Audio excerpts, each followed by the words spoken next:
Bien, bonsoir à tous. Bienvenue à ce premier rendez-vous critique dans le cadre de la plateforme de la création architecturale. Je voudrais absolument vous remercier parce que je sais quels efforts cela demande aux gens aujourd'hui de se déplacer dans un climat d'insécurité et après les événements que nous venons de traverser. Alors tout d'abord, nous aurons une pensée particulière pour ces jeunes architectes, dont Quentin Mourier, diplômé de l'école de Versailles, et Raphaël Hiltz, architecte allemand qui travaillait à l'agence Piano, victime des attentats de vendredi soir. Mais avec Guy Amselem, nous n'avons pas voulu annuler la rencontre de ce soir, estimant que la vie devait absolument continuer. Alors place à la vitalité du débat.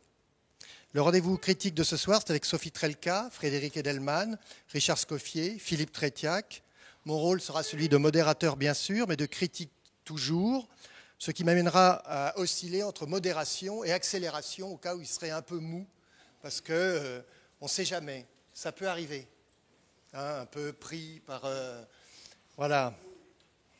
Donc nos débats seront focalisés sur l'actualité de la production architecturale et de leurs auteurs, et pour mettre à l'aise nos invités vis-à-vis de l'institution qui les reçoit aujourd'hui, nous ne programmons pas de sujets autour des expositions, comme ça, voilà, ils pourront dire ce qu'ils veulent, comme ils le veulent, mais voilà, ils ne seront pas gênés, on ne les forcera pas à dire des compliments ou d'autres choses.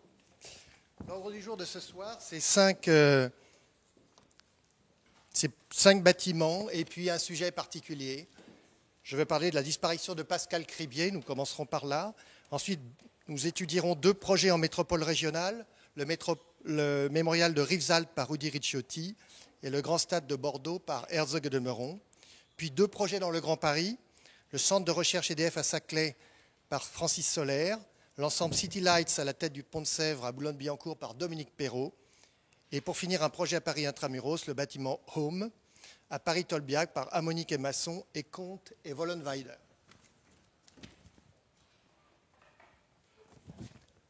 La disparition de Pascal Cribier. Pascal nous a quittés le 4 novembre dans un acte volontaire. Dans le jardin, il n'y a pas de deuil, c'est la chance des jardiniers.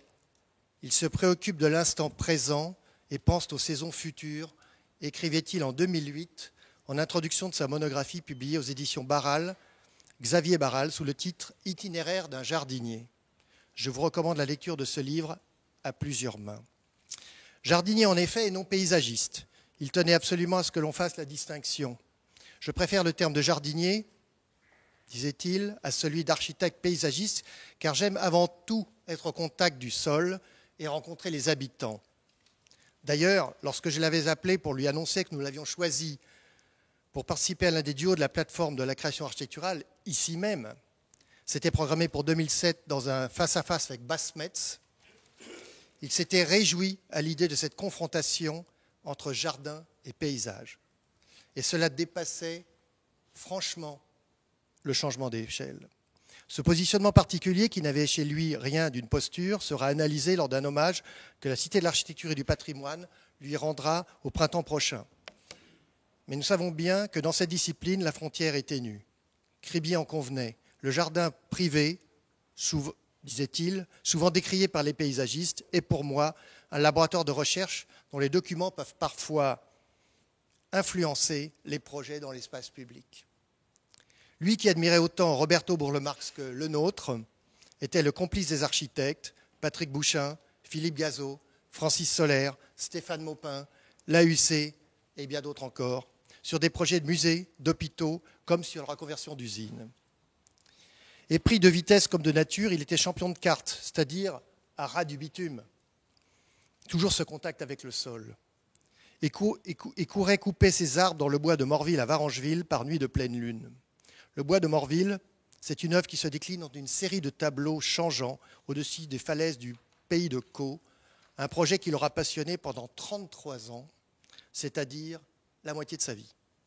Œuvrant dans les hauts lieux de patrimoine comme les Tuileries ou le donjon de Vèze, il a toujours été à la pointe de la création. Il a participé notamment au jardin expérimental de Méry-sur-Oise à la fin des années 90. Et son travail sur le haras de la Sens, dans les Yvelines, connu de tous les cavaliers, l'amènera à intervenir sur le grand paysage américain avec un ranch dans le Montana. Philippe Trétiac. Ce qui est bizarre avec Pascal Cribier, c'est que tout le monde l'aimait. C'est-à-dire, je n'ai jamais connu quelqu'un qui ait dit du mal de Pascal Cribier. Il avait sans doute comme avantage d'être quelqu'un qu'on avait beaucoup de mal à rencontrer.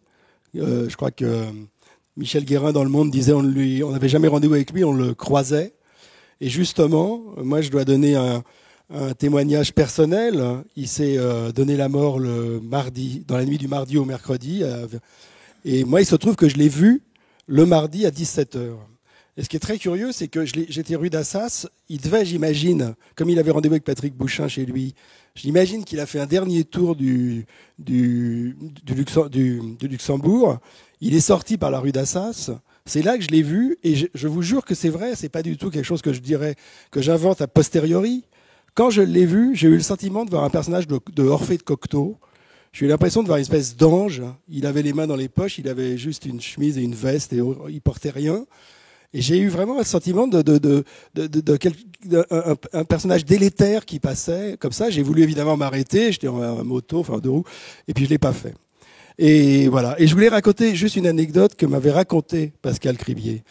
Il habitait un ensemble de chambres de bonne juste en face du Luxembourg. Et quand on allait avec lui, donc au dernier étage, au-dessus du Rostand, quoi. Et quand on allait avec lui sur le balcon, il disait, tu vois le monument là-bas, c'est dommage parce que dans 18 mois, je le verrai plus parce qu'ils ont planté ça. Et donc, ça va mettre, enfin, il savait exactement ce qui allait se passer, comment tout allait évoluer. Et il m'avait raconté que la nuit, parfois, il y avait des gens qui montaient sur le toit au-dessus de chez lui. Des gens qui montaient soit pour aller fumer un joint ou des cambrioleurs. Et alors, à ce moment-là, Pascal Cribier, comme ça l'ennuyait d'entendre des gens marcher au-dessus de chez lui, il sortait sur son balcon, il montait sur le toit et il disait aux gens de foutre le camp. Et de temps en temps, les gens le prenaient mal et il me disait, à chaque fois que quelqu'un se retourne et vient vers moi, je sors un appareil photo, je fais un flash, puis vite je redescends et je rentre chez moi. Et c'était un personnage, il avait un côté faux follet, je trouve être insaisissable. Et en même temps, j'ai l'impression qu'il était beaucoup plus en communion avec la nature qu'avec nous, quoi.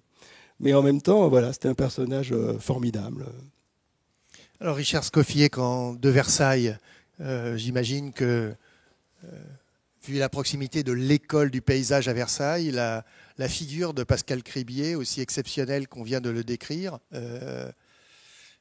crée aussi un débat par rapport au milieu entre architectes, paysagistes, jardiniers, justement.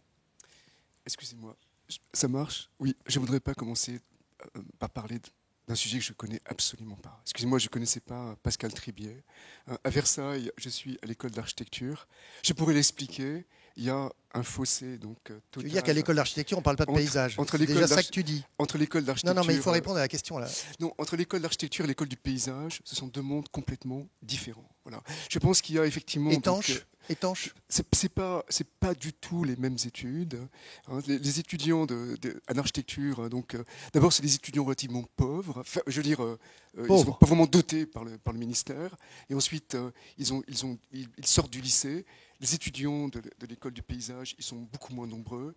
Ils sont beaucoup plus dotés et surtout, donc ils ont des licences. Donc c'est pas du tout le même monde. Je suis désolé de très mal commencer. Non, c'est pas mal commencé. Je ne peux pas parler de quelque chose que je ne connais pas. Bon, c'est vrai que j'ai un profond respect pour Pascal Cribier, mais je ne peux pas en parler aussi bien que toi. Tu le connaissais très bien. C'est formidable ce que tu as dit, et j'ai honte de parler après toi.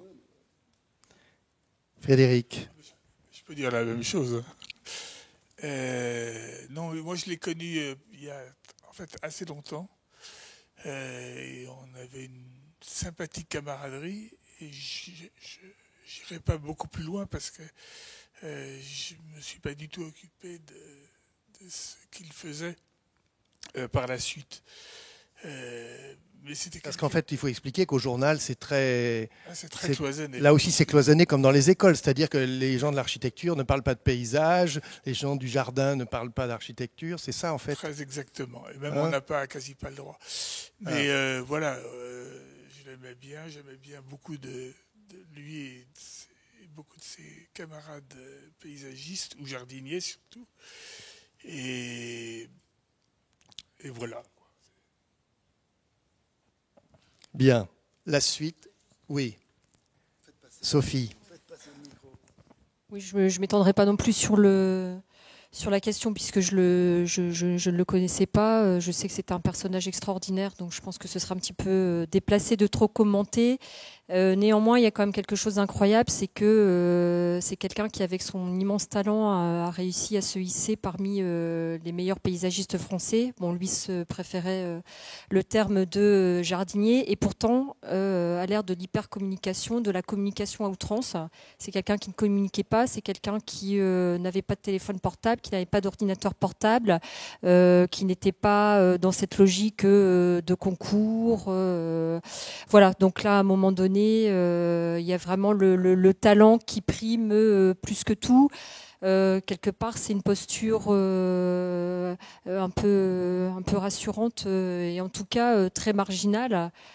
Quand on voit à quel point architectes, paysagistes, designers, artistes sont vraiment maintenant presque pour certains, plus proches de la boîte de com que de l'atelier de création.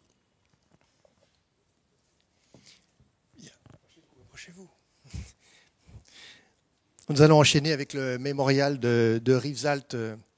Oui, bah oui. Eh oui. Qui est un acte dans le paysage. On va beaucoup en parler. Inauguré le 16 octobre, le mémorial du camp de Rivesaltes dans les Pyrénées-Orientales fut un camp d'internement. Espagnols, juifs, tziganes de 41 à 42, puis harkis en 62 ont été retenus dans ce camp situé à la sortie de Perpignan. Ce lieu est battu par les vents, ce qui alimente les éoliennes qui ont poussé depuis sur le site. Un lieu constitué de baraquements en ruine, tagués, la plupart à ciel ouvert. Lors du concours lancé pour inscrire le mémorial dans ce contexte, où le sordide l'a disputé à l'aride, une question s'est immédiatement posée. Fallait-il construire sur le site ou à côté ? La réponse sera en plein cœur. Moi, dit Ricciotti, j'ai choisi d'affronter la violence cachée de ce lieu, déclarait-il au Monde le 27 septembre dernier. Il utilisera le seul vide laissé au centre du camp. Aussi puissant que simple, à la limite d'un acte de land art, le mémorial prend la forme d'un monolithe de 230 mètres de long et 20 mètres de large. Un projet encastré dans le sol qui affleure de la terre catalane dans une oblique qui vient culminer dans le respect total du gabarit des maisons. Sans jamais les dépasser. De couleur sable, ce bâtiment aveugle fait corps avec la terre. Il collabore avec le sol, comme dirait Marguerite Yourcenar dans les Mémoires d'Adrien. Cette masse entretient avec le sol un rapport très tectonique, souligne pour sa part Ricciotti. 3 patios apportent un peu de lumière à l'intérieur du bloc de béton qui autrement plonge le visiteur dans une page de notre histoire contemporaine. Salle pédagogique, auditorium, exposition permanente et temporaire se succèdent ainsi dans un parcours linéaire privé de soleil. Mais une seule matière enveloppe le visiteur, le béton ocre, dehors, dedans, du sol au plafond, en surface comme en sous-face. Un acte total. À l'évidence, l'idée de ce bâtiment monument est d'aller à l'essentiel. Sophie Trelka. Oui, avec donc Rudy Ricciotti, c'est quelquefois pour le meilleur et pour le pire. Là, en l'occurrence, ici pour le meilleur, avec un programme qui était vraiment pas facile, puisque donc cette question de la mémoire, construire un mémorial, ce n'est pas construire une pierre tombale. C'est un lieu d'exposition, mais à la fois c'est pas un centre culturel. C'est un lieu avec un programme éducatif, puisque ils seront reçus des jeunes pour pour apprendre cette histoire du camp de Rivesaltes, mais à la fois c'est pas une maison des jeunes comme le disait Rudy Ricciotti, et là il a trouvé vraiment une réponse plastique vraiment totalement en adéquation, en posant dès le départ 3 idées fortes qui ont été maintenues tout au long du projet, qui étaient que quand on était dans le mémorial, on n'avait pas de vue sur les ruines des baraquements du camp de Rivesaltes. Donc ce qu'il faut savoir, c'est que c'est quand même un terrain assez saisissant. Le camp de Rivesaltes, c'est 600 hectares. Là, en l'occurrence, le mémorial est bâti sur l'îlot F, donc en plein cœur, dans la cour d'appel. Donc, un des îlots qui faisait lui-même 42 hectares. Donc, c'est un des derniers îlots où il reste des baraquements ou des ruines. C'est en assez mauvais état puisque le climat est très aride là-bas. Et donc, pour les architectes, il était hors de question qu'on soit confortablement dans un cocon pour regarder l'extérieur du camp. Donc, le camp, c'est quelque chose qui se vit physiquement. Donc, je ne suis pas allée l'été, mais on imagine une chaleur torride dans ce désert de cailloux l'été et un froid glaçant l'hiver avec la tramontagne et son bruit. Quand on lit les témoignages très très poignants dans l'exposition, donc les rescapés du camp expliquaient être vraiment plaqués contre les murs à cause du vent. Donc voilà, ça c'est un premier point. Donc la lumière intérieure dans le bâtiment, elle est uniquement distribuée par une succession de 3 patios. Ensuite, il voulait quelque chose de très très simple. Il voulait évacuer toute forme de consumérisme et ils y sont tenus. Donc, quand on rentre dans la première salle, il y a une grande bande d'accueil avec simplement la billetterie et quelques livres posés sur une grande table en bois. Il n'y a pas de grand canapé, il n'y a pas de restaurant, il n'y a pas une cafétéria, il n'y a pas les habituels objets commerciaux, les mugs, crayons, etc. Ce qui aurait été vraiment très malvenu. Et alors à la fois l'ambiguïté, c'est que il fallait un lieu qui puisse mettre le visiteur en condition pour vraiment pouvoir saisir toute l'histoire du lieu, qui est comme une chape de plomb sur un pan de l'histoire française. Donc quelque chose d'aride, de dur, de violent même, mais à la fois il fallait quand même que ça soit un lieu d'accueil. Et là je trouve que dans la forme, dans la façon dont ils ont traité les bétons, dans l'enfilade des circulations, il y a vraiment un équilibre qui est atteint entre le côté accueil et fonctionnel, parce qu'il y a quand même des fonctions dans ce bâtiment-là, et le côté recueillement. Donc c'est un projet aussi qui a été, je cite au passage le nom d'Agnès Sajaloli, qui est la directrice du lieu et qui avait en préalable monté tout un projet intellectuel en préalable au projet qui a mené par les architectes. Philippe. Moi j'ai visité le mémorial avec Sophie Trelka, justement.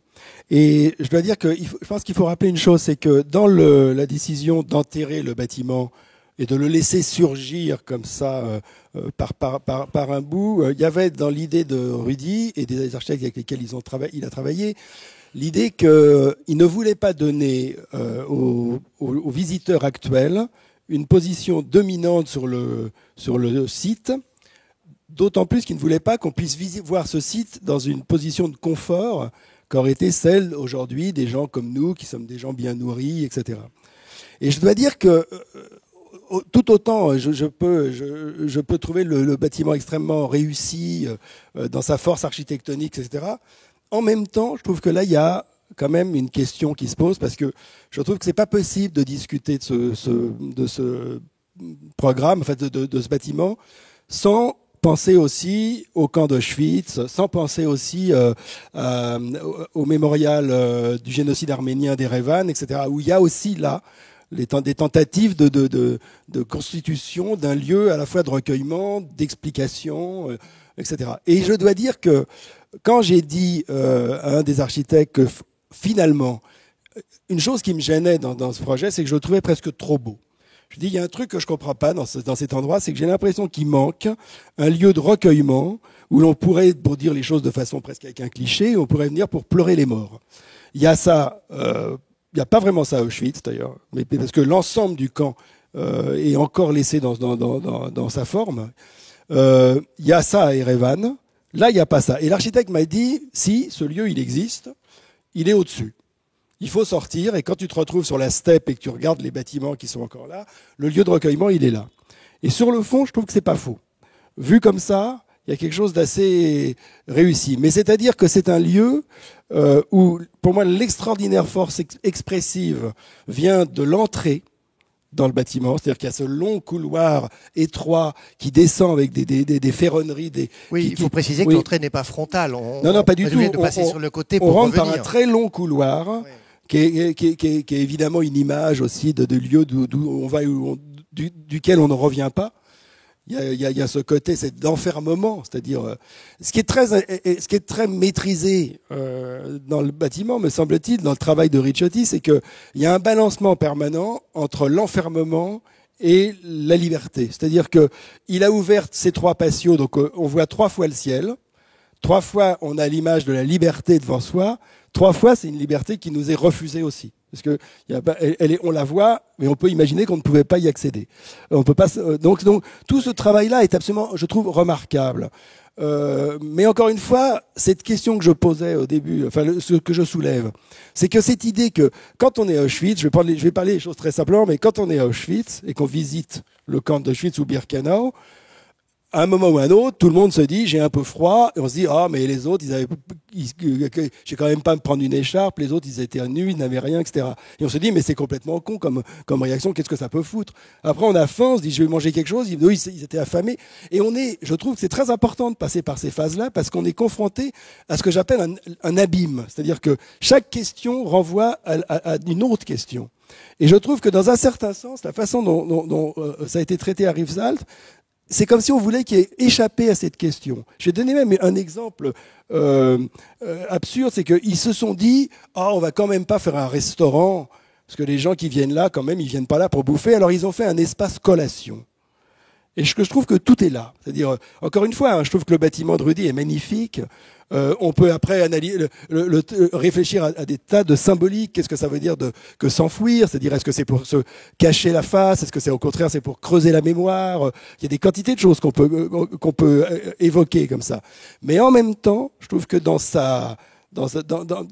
son élégance même, je trouve qu'il y a un peu un problème. Voilà. Frédéric. Un peu, j'ai dit. Oui, c'est toujours le problème des mémoriaux. Et à Berlin, il y a plusieurs exemples. Berlin, Peter Eisenman. Je pense pas à Peter Eisenman. Mais le mémorial aux Juifs d'Europe. Voilà. Donc, lui aussi travaille avec le sol. Lui aussi travaille avec le sol en profondeur. Mais comment dire, c'est vrai que le mémorial de Ricciotti a quand même une particularité qu'on peut guère lui reprocher, c'est d'être, comment dirais-je, d'être un hommage extrêmement dessiné, réfléchi, posé à des gens qui ne sont plus là, et par ailleurs, c'est comment dirais-je, c'est un ensemble qui dialogue de façon tout à fait étonnante. Il y a d'ailleurs un peu, il se passe un peu la même chose à Auschwitz, qui dialogue de façon tout à fait étonnante avec ce qui reste des baraquements. C'est absolument le même système que Olivier Sim.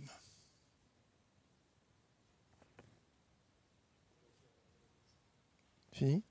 Richard? Excuse-moi, mais je vais être un petit peu décalé, parce que ce qui m'intéresse finalement, c'est pas tellement le bâtiment de Ricciotti, c'est plutôt les correspondances que ce lieu entretienne avec la contemporanéité. Voilà. D'abord, c'est vrai que c'est complètement fascinant, parce qu'on arrive à Perpignan, donc on est au bord de la Méditerranée, c'est un véritable paradis, il fait chaud, il y a du vent, il y a la mer, et dans ce paradis, parce qu'effectivement ce sont des terrains où il n'y a pas d'eau, il n'y a pas d'eau potable, eh bien tout d'un coup donc, se dessine un enfer. Effectivement, donc, c'était des terrains qui n'étaient pas très chers, que l'armée a rachetés. Elle n'a pas pu établir, elle a commencé à établir un camp, mais c'était trop compliqué. Et effectivement, ensuite, les réfugiés, donc, y sont venus. Ça serait peut-être le premier point. Après, le deuxième point qui m'intéresse aussi, voilà, c'est la question du monument négatif. Voilà, c'est vrai qu'aujourd'hui, on se voit mal en train de faire des arcs de triomphe, des croix de Lorraine, des statues de Charles de Gaulle. Et finalement, on se reconnaît quelque part, c'est vrai, dans le monument négatif. Et quelque part aussi, on pourrait, enfin c'est peut-être un peu une extrapolation, mais on pourrait peut-être mesurer la santé d'un pays au nombre de monuments négatifs qu'il est capable donc de créer.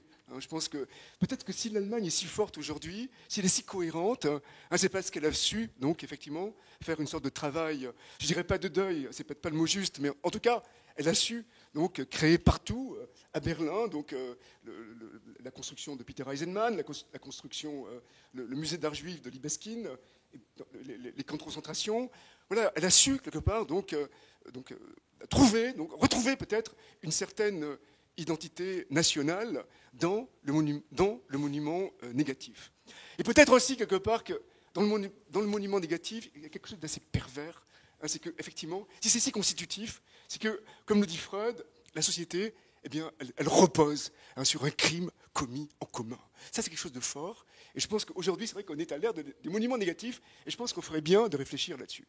Ensuite, c'est vrai que j'ai vu tout ce que vous dites, c'est super intéressant. Je suis d'accord avec vous. Et quand je suis allé dans le bâtiment, c'est vrai que, voilà, là aussi, ce qui m'a fasciné, ce que vous dites, c'est tout à fait juste. C'est vrai que c'est un endroit dans lequel on va, mais quelque part, on ne revient pas. Et c'est aussi le cas d'une autre architecture, c'est de notre espace, disons, mémorial, un espace mystique. C'est Delphes, par exemple. Voilà, il y a le chemin pour y aller, il n'y a pas le chemin pour revenir. Donc effectivement, on y va, et puis on reçoit la révélation, et après on est autre. Et là, quelque part, c'est vrai que dans ce bâtiment, on reçoit donc une révélation. Et je pense que si on reçoit la révélation, c'est vrai que je pense que Ricciotti, comme tu l'as dit, il a vraiment été excellent, et c'est vraiment, il a trouvé sa mesure. Je pense qu'effectivement, il n'est pas forcément génial quand il fait du logement, mais là, donc, dans le monumental, dans le sacré, c'est vrai qu'il y va fort, et je pense qu'il a raison. C'est vrai que c'est bien quand on arrive et qu'on se trouve dans cette fosse qui aurait pu, effectivement, c'est une scénographie, on n'a pas fusillé des gens, mais quelque part, on retrouve, vous voyez, la fosse du camp de concentration, et dedans, il y a le bâtiment. Après, on descend comme dans une tombe à Mycène, et puis ensuite, on est pris donc, dans un autre monde complètement différent, parce que malgré tout, si vous voulez, c'est très intéressant d'ailleurs, c'est que autant, vous voyez, le bâtiment de l'extérieur, il paraît extrêmement austère, vous voyez, on a l'impression que c'est une sorte de centrale électrique, qu'il n'y a pas d'étanchéité, autant quand on rentre dedans, tout d'un coup, donc, on est maintenu, on est véritablement accueilli. Bon, il y a du bois partout, ça sent le bois. On a quitté quand même malgré tout donc, le béton ocre. On a quitté aussi les portes en béton qui ont du mal à s'ouvrir. On rentre dans ce monde totalement différent.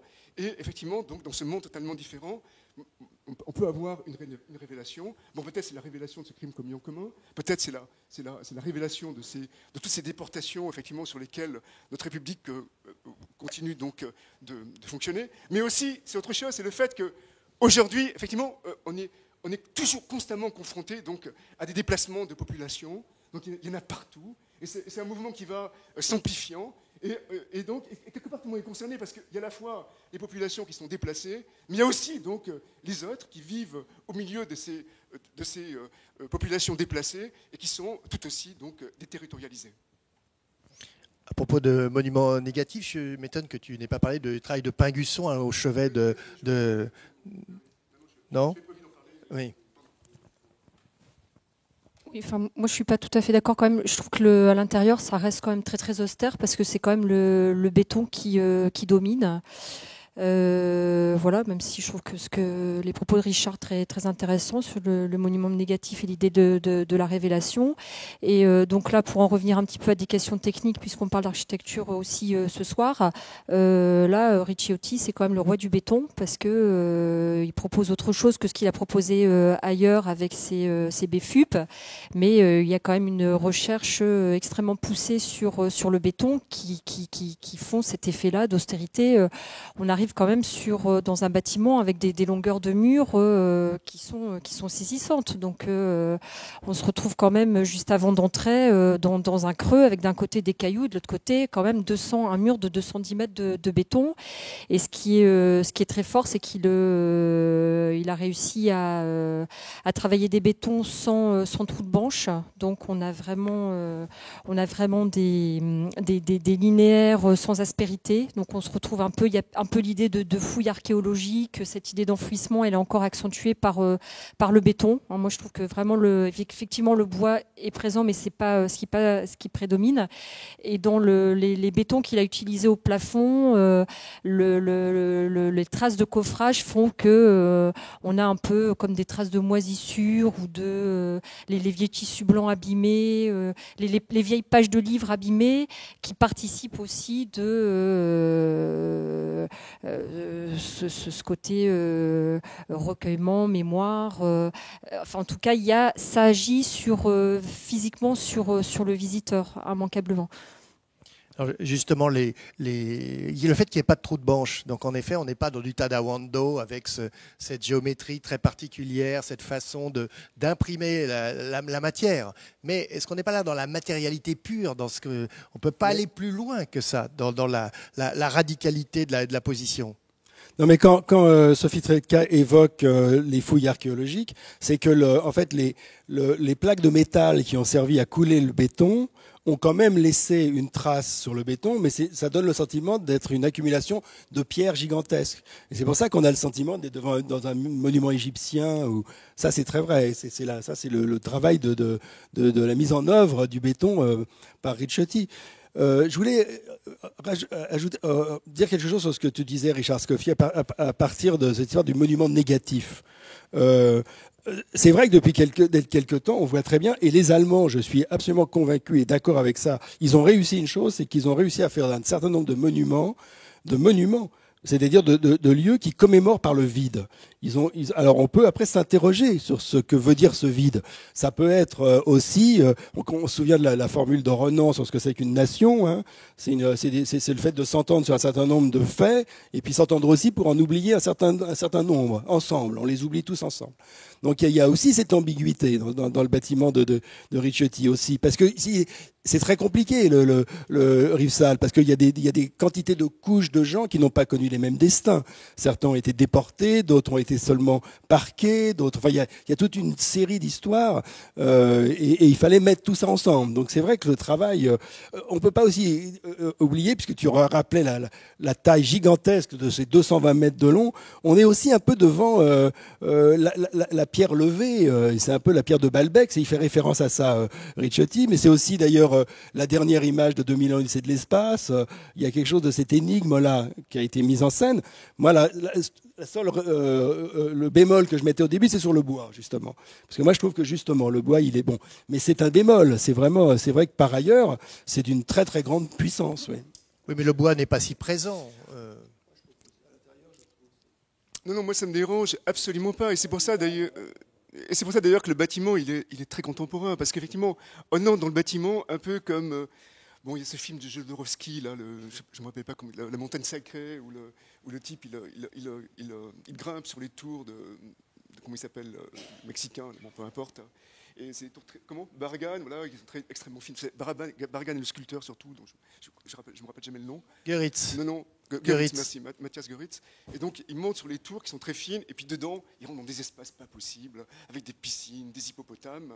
Et voilà, c'est ça la contemporanéité. Donc on a des bâtiments qui se donnent comme des objets, et après on entre dedans et ce sont des univers totalement différents qui se déploient. Bon, vous dites, enfin.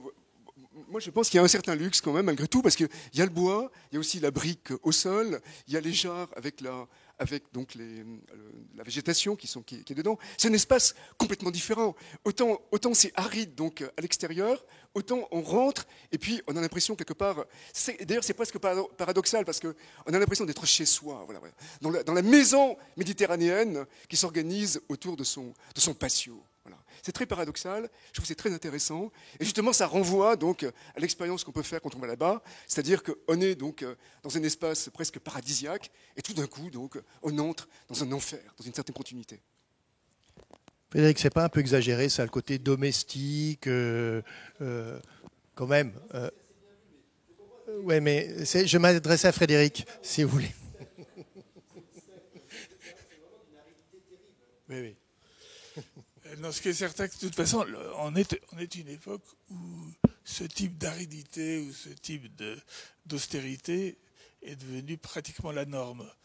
Et il y a un lieu qu'on n'a pas cité, qui, si je puis dire, bat à sa manière tous les records, c'est le mémorial de New York. Oui, de Ground Zero. Ground Zero, qui est absolument colossal de taille, colossal par la façon dont il tente un peu vainement de réveiller les gens en alignant les noms à l'infini. Il faut rappeler pour ceux qui ne l'ont pas vu que c'est sur l'empreinte des tours, c'est sur un vide, c'est sacraliser le vide, là encore, hein, oui. Et de jouer avec l'eau, les noms, c'est ça le mémorial de New York, non? C'est encore ça. On parle bien de ça. Hein. Tout à fait. C'est une sacralisation du vide. Et comment dire, apparemment les gens même ceux qui n'aiment pas beaucoup l'art contemporain se prêtent assez volontiers à comment dirais-je, à se laisser investir par un pareil monument. Tu n'étais pas d'accord, Philippe, sur la... Passe le micro. C'est vrai, quand je parlais du fait qu'on voit le ciel comme ça, c'est sûr qu'on a un bleu, ça fait penser même au tableau de David Hockney. Enfin, il y a un côté, c'est comme si on est où on peut y voir des James Turrell aussi. Enfin, donc c'est sûr que bon, c'est un lieu qui prête à une infinité d'images et d'ailleurs Rudy, genre, il l'admet tout à fait. Enfin, il est aussi d'accord pour dire qu'on peut y voir autant de choses qu'on veut. Donc c'est peut-être aussi le miracle de l'aridité, justement, d'une incroyable puissance évocatrice, quoi.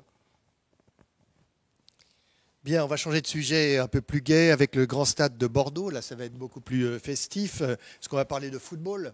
Une autre célébration. Donc, en vue de l'Euro 2016 de football, Bordeaux se devait de construire un nouveau stade.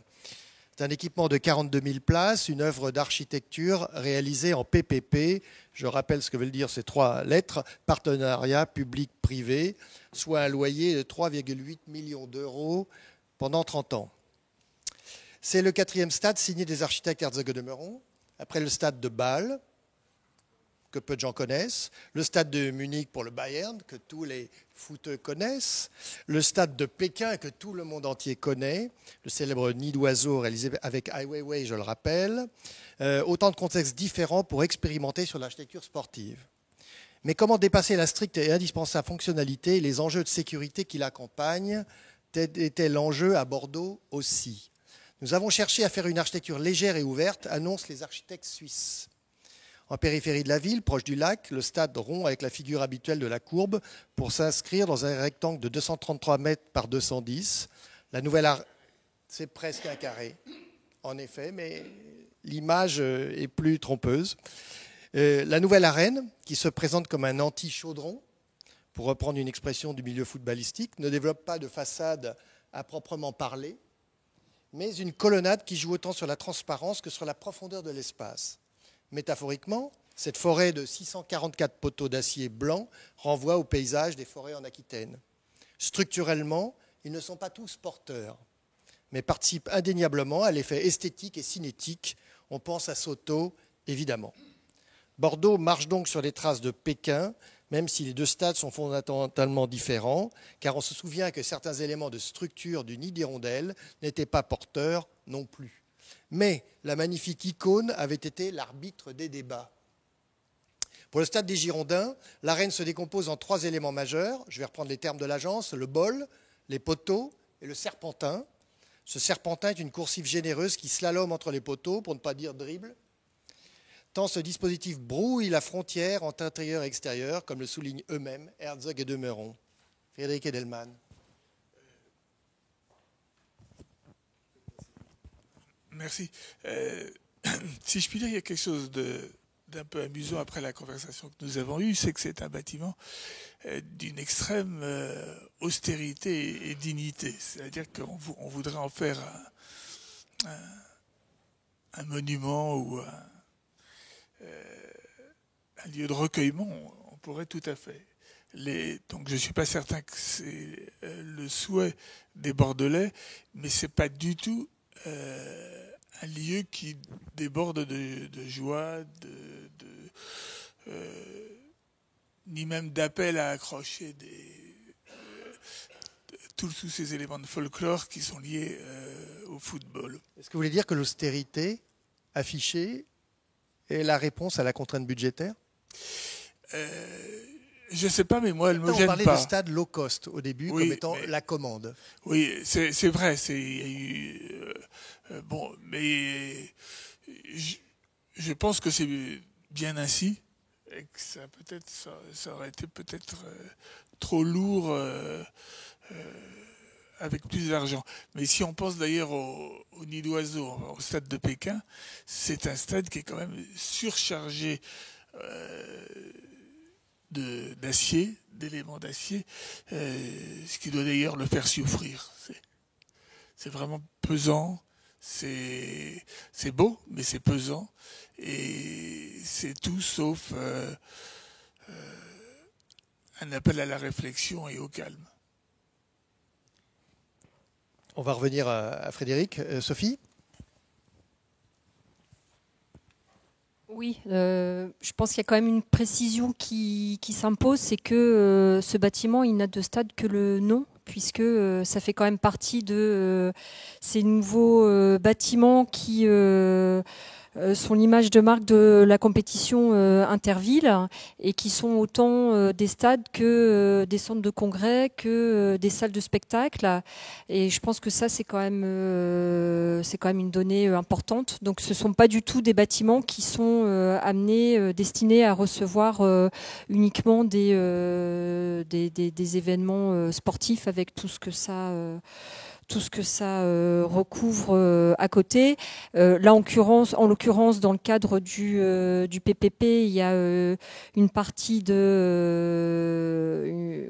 financement qui a été faite par des emprunts, et donc il y a quand même il y a une obligation de résultat quant à l'exploitation de ce bâtiment. En ce qui concerne les conférences et autres événements, et lorsqu'il fonctionnera plutôt en centre de congrès, je ne sais pas quelles sont les attentes, mais par exemple en ce qui concerne le sport, donc sur les 42 000 places, il y en a 4 000 qui sont des places VIP, et donc sur ces 10% de places, ils attendent 45% de recettes. Donc il y a vraiment une obligation. Voilà, c'est aussi une machine à faire de l'argent. Là où je trouve qu'il y a quelque chose d'intéressant quand même, c'est que malgré cette dimension économique qui est importante, ils ont réussi à échapper ici à Bordeaux à tout un programme commercial qui aurait pu être implanté à côté. Donc ce quartier vert du lac restera quand même intact dans sa dimension paysagère, végétale. Il y a un projet si je me souviens bien, c'est Michel Devigne autour. Alors que par exemple le grand stade Pierre-Mauroy à Lille n'a pas échappé à ça. Donc c'est aussi un stade évidemment en période de disette économique, et qui s'est fait selon le mode du PPP, et donc autour du stade. Alors bon, je ne parle pas de son architecture, après c'est à l'appréciation de chacun, c'est un projet de Vallot-d'Épistre, mais enfin autour du stade il y a quand même un ensemble de programmes commerciaux destinés à rentabiliser l'opération qui sont purement catastrophiques. Donc là à Bordeaux on a réussi à échapper à ça. Oui, donc en fait, les architectes là, ont répondu d'une manière assez magnifique. J'ai pas peur du mot à cette contrainte. Tout à fait. Absolue, je pense que de toute façon, en choisissant l'équipe Herzog et de Meuron, Je pense que le jury savait où il allait aussi. Enfin, je pense qu'il faut aussi des architectes avec cette opiniâtreté-là, cette volonté forte. Pour pouvoir aussi le contrer, la dérive qui pourrait être celle qui est que l'entreprise prenne le pas sur le travail de création architecturale. Or, là, effectivement, il y a une réussite puisque, effectivement, c'est un stade low cost, mais que c'est vraiment très, très beau avec des détails extrêmement bien traités. Mais là, je pense que c'est aussi la force d'Herzog et de Meuron de travailler vraiment sur la matière. On imagine qu'à l'agence, ils ont dû faire des centaines d'essais sur la qualité de la tôle ondulée qui en fait recouvre la coursive qui se trouve au deuxième étage, donc à la moitié du bâtiment, qui forme un ruban parfois en porte-à-faux sur l'extérieur, qui est recouvert d'une tôle ondulée blanche. La tôle est tellement fine que de loin, on ne perçoit pas du tout les rainures de la tôle et on a l'impression, ça donne un aspect encore plus diaphane, aérien et aéré au bâtiment. Donc il y a vraiment un travail de la part de l'agence très très poussé, très fort dans le détail. Oui, je trouve que c'est très très réussi de ce point de vue-là. Ils auront quelques difficultés à rentabiliser leur affaire malgré tout, dans la mesure où ils auront quelques difficultés à rentabiliser leur affaire, dans la mesure où il est très curieusement situé. Par rapport à la ville, par rapport aux accès. Il faut faire tout un tour, passer par l'extérieur, revenir. Excuse-moi, mais rarement les stades sont en plein cœur de la ville. Non, on n'est pas à Barcelone, on n'est pas dans cette culture. Oui, non, mais c'est pas un chaudron. Hein, celui-là est très loin du compte de ce côté-là. Mais tant mieux. C'est un stade paysage. Oui, il y a le tramway. Bon, mais c'est vrai. C'est périphérique. Comment dire, globalement, c'est un stade qui suscite ses propres venins. C'est-à-dire, quand on parle de spectacle ou de concert à l'intérieur, je les vois mal venir. Je veux dire, le stade est très beau dans sa forme rectangulaire ou carrée, mais il est extrêmement peu, comment dirais-je, propice à des formes, comment dirais-je, de théâtre, à des formes de concert, à des formes de musique. Il va rester plutôt figé, à mon avis. Philippe, et ensuite Richard. Si je ne m'abuse, sauf à moins que c'est changé depuis, mais il s'appelle le Matmut Atlantique, non? C'est ça son nom? Oui, mais exactement comme tous les grands bateaux qui traversent l'Atlantique, ils ont le nom de leur sponsor. Voilà, donc il s'appelle le Matmut Atlantique, voilà, ce qui est quand même très moche. Quand même. Le dernier bâtiment de Dominique Perrault à Rouen s'appelle le Kinder Arena. Mais je sais bien. Mais enfin quand même, c'est notre époque. On peut en parler de PPP, de machin, tout ça. Voilà. C'est pour ça que je dis ça. J'ai assisté à une scène assez drôle lors les journées Agora à Bordeaux, où Alain Juppé, qui parlait, qui était interviewé d'ailleurs très bien d'ailleurs par Cyril Poy, à un moment a dit je devrais pas le dire, mais enfin quand même pendant un moment c'est vrai que je me suis demandé si j'avais eu raison d'accepter ce financement, etc. Le lendemain, ça n'a pas loupé. Dans la presse régionale, il y avait Alain Juppé reconnaît qu'il a eu tort. C'était extraordinaire. Bon, ça c'est juste pour l'anecdote politicienne. Mais bon, on l'a pas dit, mais c'est peut-être une évidence. Mais les architectes disent que à l'origine de la forme, il y a les pins des Landes, les forêts des Landes. Bon. Si je l'ai dit. Tu l'as dit? Pardon. Donc j'écoutais autre chose, j'écoutais pas, et trop distrait. Et par ailleurs, moi je l'ai pas vu en fonctionnement, donc je sais pas parce que il semblerait aussi que l'acoustique soit très travaillée. On m'a dit aussi que, paraît-il, que l'éclairage de nuit est magnifique. Je sais pas, on peut l'imaginer vu le travail des perspectives sur les colonnes. Donc tout ça. Mais je suis assez d'accord pour dire que il est dans un quartier. C'est un bâtiment étrange. C'est vraiment un bâtiment solitaire, quoi.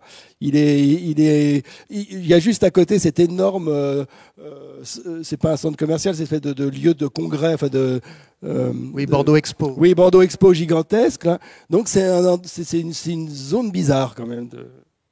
Cela dit, le grand stade n'est pas loin de Villepinte, hein, chez nous. Bon. Il est quand même dans un quartier qui est en pleine transformation, qui est en pleine construction. Il est desservi par le tramway. On est quand même à Bordeaux, donc c'est pas du tout la même culture de la ville non plus. Je pense que là-bas, à la différence d'ici où on se déplace davantage en transport en commun, les gens se déplacent davantage en voiture. Et donc à côté, il y a la Foire Exposition. D'ailleurs, le stade a été construit à cet endroit-là parce qu'il y avait cette disponibilité foncière et aussi parce qu'il y avait cette proximité avec le centre d'exposition et la mise à disposition possible de je ne sais plus combien de places de parking. Voilà, je trouve que c'est quand même pas une aventure que de se rendre dans ce beau stade Matmut Atlantique. Non, c'est pas, je reconnais tout à fait qu'on peut prendre un tramway pour aller au stade. C'est pas ça que je dis. Je parle du quartier de ville que ça constitue, quoi. C'est ça. Je suis prêt à me déplacer en bus. Je vais encore peut-être avoir. Vas-y, mais sois dans ton rôle, mon cher Richard. Je suis d'accord avec Sophie Trenka parce que pour moi, quand je l'ai visité, eh bien, c'était un stade qui me paraissait totalement urbain. J'y suis allé en tramway et il s'inscrit dans l'aménagement paysager de Michel Desvignes. Et c'est vrai qu'on a parlé de Pascal Crivier, qui était un jardinier, et Michel Desvignes, c'est presque un urbaniste, disons. Voilà. Et donc, c'est un stade qui s'inscrit dans des voies, en bordure d'un canal. Et c'est vrai qu'avec ces colonnes et puis ces escaliers, quelque part, c'est vrai que quand on est à l'extérieur, donc il pourrait. D'abord, il y a une très grande profondeur, il y a une très grande ouverture. Et puis en même temps, c'est vrai que ça pourrait être peut-être, je ne sais pas, un gigantesque palais de justice avec donc des escaliers dans lesquels, sur les marches qu'on prendrait. Ça pourrait être. C'est un lieu urbain. Voilà, on pourrait imaginer que les gens, je pense qu'ils le font. Ils s'assoient, ils discutent d'individu à individu. Hein, c'est des lieux de démocratie. Voilà, on imagine, je ne sais pas, le stade peint par Raphaël dans les loges du Vatican, avec donc Platon qui parle à Aristote sur les escaliers de Herzog et de Meuron. Mais voilà, tout ça c'est très urbain, c'est très démocratique, c'est super bien. Et après, effectivement, on monte les marches. Voilà. On monte les marches et là, on est pris dans un dispositif, mais qui est, disons presque terrifiant. Il y a une sorte de manipulation terrifiante parce qu'on marche, on monte, et puis tout d'un coup, on franchit le Serpentin. Le Serpentin, effectivement, de l'extérieur, eh bien, il renforce la profondeur du stade. Mais quand on a passé le Serpentin, quand on est passé sous le Serpentin, pardon, eh bien là, on est pris dans une sorte de nasse et on n'y échappe pas. C'est le monde. Donc, c'est plus du tout la démocratie. Donc, c'est ce qu'ils appellent. Enfin, le mot je l'aime pas. On est dans l'arène. Voilà. On rentre dans l'arène, et là, c'est plus du tout la même société que la société démocratique où Platon parle avec Aristote. Hein, c'est la société complètement tribale. D'abord, c'est des villes qui s'affrontent, mais même quelque part au-delà de la ville, hein, c'est une communauté presque mystique, donc qui se construit dans la Ola. Et c'est vrai que tout est fait pour ça, parce que, je le répète, autant le stade, il est ouvert de l'extérieur, autant il est fermé quand on rentre à l'intérieur. Et c'est vrai que je ne comprends pas trop pourquoi Herzog et de Meuron eux-mêmes parlent, disons, d'une ouverture. C'est vrai qu'on peut monter sur le Serpentin, mais quand on est donc sur la grande plateforme de l'entrée, eh bien, on ne voit pas la ville, on ne voit pas donc l'extérieur, parce qu'on est englobé par justement ce serpentin qui sert aussi donc à absorber toutes les constructions, disons, sauvages qui pourraient venir contaminer le stade, puisque c'est là-dedans qu'on va donc enfermer aussi bien les toilettes que les buvettes et d'autres commerces. On va passer Mais à part, je connais très peu de stades qui soient ouverts sur la ville vraiment, à part Chex et Morel à Amiens, avec ce stade en verre, qui là justement renvoie aux grandes serres, l'ortillonnage, parce que c'est contextuel à Amiens. Je rappelle que c'est un stade de foot, et le jeu de foot, même si on est d'accord que c'est plus que le foot, c'est pas seulement le foot, c'est quand même la dramatisation de l'action. Donc il faut absolument que ce soit un théâtre fermé. Vous avez vu des théâtres ouverts faire, oui. Mais oui, mais il ne faut pas oublier pourquoi c'est fait. Oui. J'ai bien compris. Mais nonobstant. Le monde intérieur et le monde extérieur, ce sont des mondes qui sont incompossibles. Et le bâtiment les articule. Donc il y a le monde, chez Jacques et Morel, ils te disent, bon d'accord c'est du verre, mais on te vante pas la transparence, la profondeur du stade. Tu es confronté quand même à un bloc. Là, non. Tu as l'impression que c'est très profond, très ouvert, et après quand tu rentres dedans, tu es bloqué, et c'est autre chose. C'est le chaudron dans lequel se constitue donc la société. Moi, je suis pas du tout d'accord avec Richard. Justement, je trouve que c'est moi un des. Bon, je les ai pas, j'en ai pas visité tant que ça, mais en tout cas, comme il y en a beaucoup qui se construisent là en ce moment, le stade c'est le nouveau musée. Hein. Pendant un moment, il y a eu la vague de musées qui représentaient les villes. Là, maintenant, c'est plutôt les stades. Justement, dans le stade de Herzog et de Meuron, quand on est dans cette galerie haute, c'est même peut-être un peu un problème parce qu'elle est ouverte à tout vent, mais je trouve qu'on a beaucoup d'ouverture vers l'extérieur et qu'on a plutôt ce sentiment d'aération et pas ce sentiment d'enfermement qu'on a dans d'autres stades. Et effectivement, là je suis bien d'accord avec ce que disait Francis Rambert. Le propre du stade, c'est la dramatisation vers l'aire de jeu. Et il me semble aussi que si Richard Scoffier, tu cites Platon, etc., il me semble que tu as été happé par l'image des colonnades et de la couleur, de la pureté virginale blanche, et tu ne peux pas t'empêcher d'y voir une référence à la Grèce antique. C'est peut-être d'ailleurs pensé, justement, par Herzog et de Meuron. Mais il me semble que c'est de là que viennent ces images-là. Je vais rajouter un truc qui n'a rien à voir concernant ce stade, c'est qu'en fait, il y a eu un premier projet, parce qu'en fait, c'était des PPP, et les équipes rencontraient Juppé. Et ils ont présenté d'abord un projet qui n'a pas du tout plu à Juppé, et ils ont changé complètement donc, le projet par la suite. Et le premier projet, c'est vrai qu'il était... Quand tu dis tu parles d'Herzog et de Meuron. Herzog et de Meuron, oui. Ils avaient fait un premier projet qui n'avait absolument rien à voir, et qui était aussi super intéressant, c'est-à-dire qu'ils avaient réfléchi à un truc, c'est finalement, pourquoi plutôt que de soutenir les colonnes par des je ne sais pas quoi, par des poteaux, par des piles, ils avaient fait des murs de refend.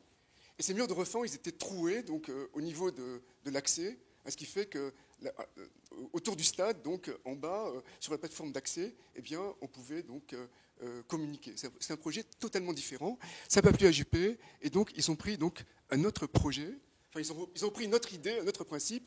C'est un projet qui n'a pas abouti. Donc c'est le projet de Plymouth en Angleterre, où il y avait effectivement toute une forêt de colonnes dans la mer. C'était totalement autre chose. Ils l'ont repris et ils l'ont totalement transformé, parce que maintenant, effectivement, bon, il y a le principe des colonnes de grosseurs différentes. Et c'est vrai qu'à Plymouth, c'est plutôt une pluie, tandis que là, c'est vraiment une forêt.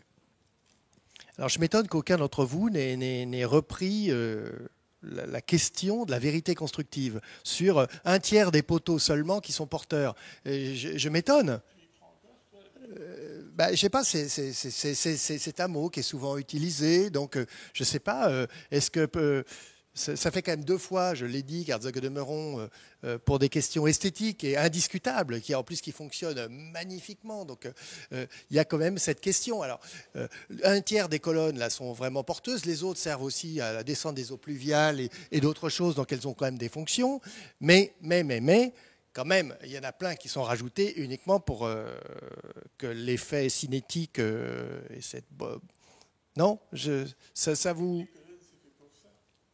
Excuse-moi, mais c'est très fréquent que les colonnes ne participent à aucune réalité constructive, y compris dans l'Antiquité.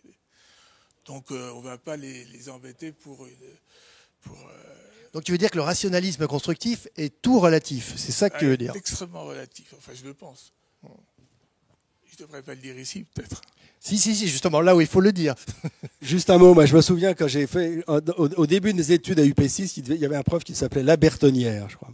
Et je me souviens qu'un jour, emporté par un lyrisme dingue, il avait dit « Le poteau, c'est un ouvrier, la colonne, c'est un soldat ». Et ça m'est resté. Et je trouve ça pas inintéressant, l'autre de ce que tu as dit. Peut-être que oui, il fallait entourer cette forêt de poteaux ouvriers par une certaine une faune de soldats aussi peut-être. Oui, ça fait réfléchir. Bien. Si personne n'a d'autres choses à ajouter, avant que le prochain match nous allons passer sur le plateau de Saclay pour parler du centre de recherche EDF à Saclay. Alors c'est l'histoire d'une délocalisation de la banlieue vers la campagne, ou plutôt une ville en devenir qui pousse au milieu des champs. Le campus de Saclay. Le centre de recherche et développement d'EDF a été conçu pour 1500 chercheurs installés jusqu'alors sur le site de Clamart. Dès le concours, Francis Soler a choisi de fragmenter le programme de 30 000 m² en 4 bâtiments, 4 cercles de différents diamètres. Tel un mécanisme d'horlogerie, les cercles fonctionnent ensemble sur le plateau en pleine mutation. S'entraînent ainsi le lieu de recherche Pi, le lieu d'application Phi, le lieu de diffusion Psi, avec une salle de 526 places, et enfin le lieu de restauration Chi.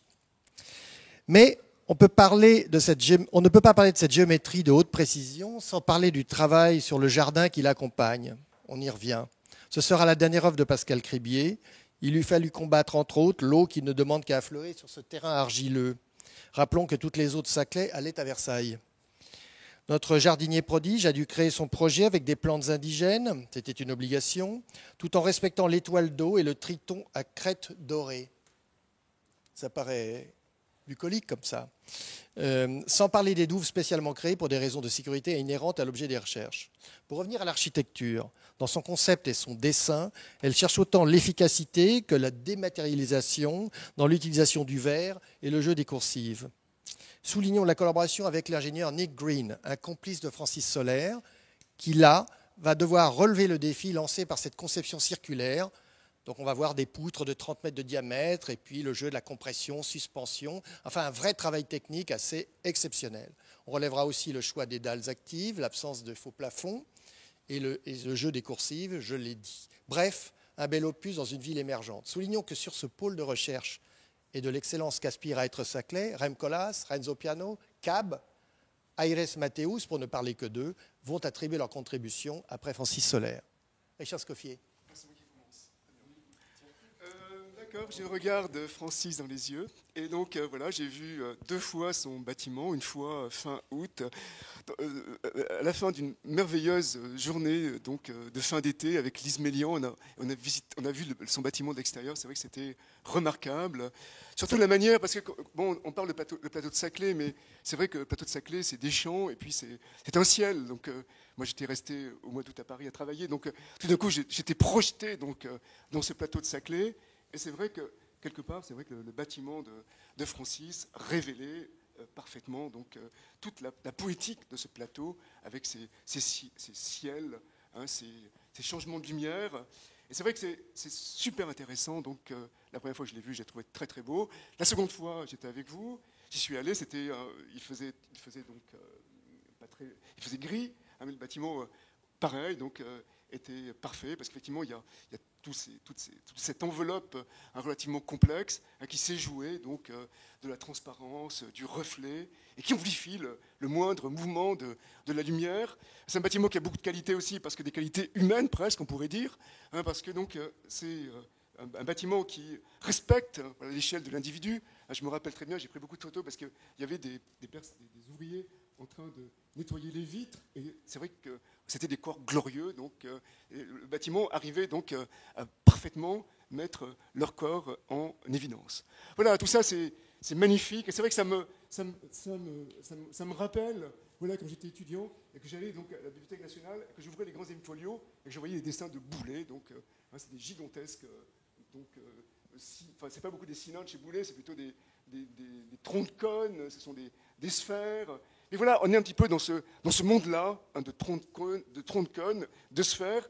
Là, il y a plusieurs cylindres, et c'est vrai que les cylindres, donc, ils créent de la profondeur, hein, et donc c'est tout à fait pertinent. C'est beaucoup plus pertinent donc d'avoir plutôt plusieurs cylindres que d'en avoir qu'un seul. Bon, tout ça, je trouvais ça parfait, très très bien. Et puis la semaine dernière, manque de bol, je suis allé donc dans l'agence de Xaver Degeter, et j'ai vu le projet. Je l'ai vu complètement différemment, parce que là, je l'ai vu en mousse bleue, et je l'ai vu à côté, donc, avec tous les bâtiments carrés. Quoi, voilà. Et donc, c'est vrai qu'il y a là, on peut dire que, voilà, je pense qu'il y a un problème. Voilà, il y a un problème dans le sens où ça ne vient pas de Francis Solaire, je ne sais pas d'où vient ce problème, mais c'est le problème de comment on fait rentrer donc, des bâtiments circulaires dans ce plan urbain qui est plutôt carré. Voilà, ça c'est un petit peu la question. Donc, je ne connais pas le fin fond de l'histoire. Le plan est-il venu après ? Mais quelque part, c'est très beau comme ça aussi, on pourrait dire, mais c'est vrai qu'un jour, le bâtiment rentre en crise. Mais c'est vrai que la ville, finalement, elle est faite de collisions, et on ne va pas vivre indéfiniment dans des plans hippodaméens dessinés par Michel Desvignes, avec des bâtiments carrés faits par Herzog et de Mauron. Donc tout ça, c'est bien, mais malgré tout, donc, il y a un petit hiatus qui m'interroge, qui m'interpelle. Sophie. Oui, moi je pense que il faut tout de suite parler quand on commence à aborder le sujet de ce centre de recherche et développement d'EDF, de la dimension territoriale. Donc quand on est allé à Rivesaltes avec mon camarade Dretiak, on a eu l'occasion de survoler le site, et on a vu le bâtiment. C'est une échelle gigantesque, énorme. Donc le plateau de Saclay. La tâche pour les architectes, c'était quand même de venir se poser sur un site dont on ne connaît pas le devenir de demain. Enfin, pour l'instant, à aujourd'hui, c'est quand même un no man's land. Donc voilà, cette idée du plan urbain carré, de la rencontre avec le cercle, là, je ne comprends pas très bien ce qui ne fonctionnerait pas. Moi, je trouve que là, c'est intéressant pour ce projet-là de regarder un peu de regarder les 6 réponses qui étaient apportées au concours pour voir à quel point celle de Solaire, elle est judicieuse. Déjà, elle répond. Donc c'est un paysage dans le paysage, puisqu'au départ pour lui, ce bâtiment-là, c'est quand même le fer de lance d'un nouveau morceau de ville. Et pour l'instant, il y a rien. Il n'y a pas de transport en commun. Voilà, c'est une ville nouvelle en train de se construire avec quelques stations de RER assez loin. Voilà, des ronds-points. Et c'est un projet qui s'inscrit dans le Grand Paris, donc à long terme qui sera relié par la voie 18. Mais aujourd'hui, il n'y a rien. Voilà. Et donc, moi, je pense que ce projet, il répond parfaitement au site. C'est un paysage dans le paysage. Et il répond parfaitement au programme, puisque ce qui était demandé, c'était de pouvoir créer un sentiment d'unité. Or, là, la force de système du cercle, mais il n'y a pas que le cercle. En fait, c'est le cercle selon un système d'engrenage. C'est-à-dire que tous les cercles fonctionnent les uns avec les autres, et ce n'est pas 4 bâtiments indépendants qui auraient la forme d'un cercle, c'est bien un engrenage qui fonctionne comme un tout. C'est comme si on avait un bâtiment, et donc ce qui fait qu'on arrive facilement à se rendre d'un point à un autre. Ça crée une mobilité, et surtout ça permet de conserver l'horizontalité du site. Et là, je pense que c'est vraiment une réussite, plutôt que d'avoir proposé quelque chose qui s'élevait en hauteur.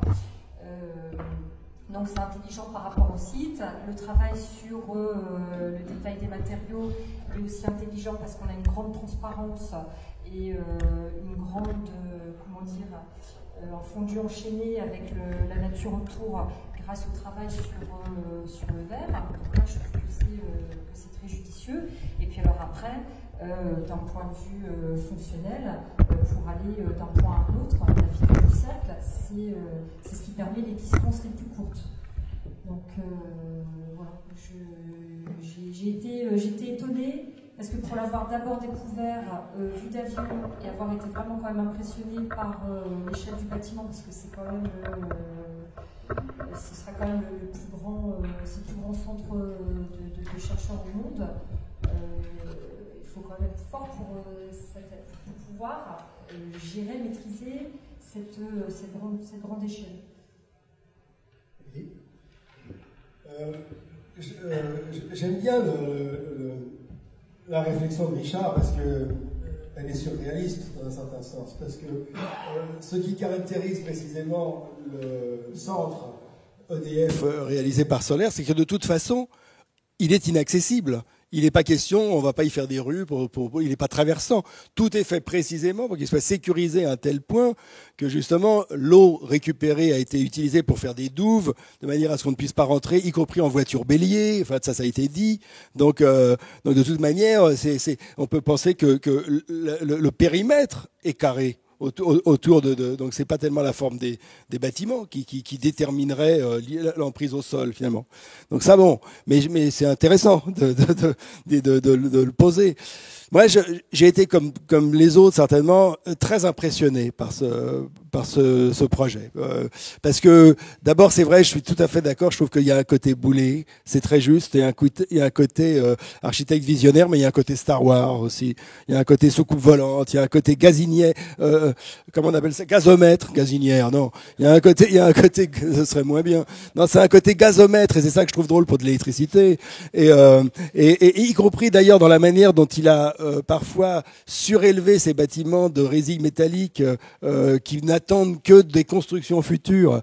Donc c'est très étonnant. Et en plus, il faut ajouter une chose qui me paraît fondamentale. C'est Francis le faisait remarquer, mais c'est vrai, c'est que c'est d'une extraordinaire simplicité constructive et donc d'une complexité effroyable.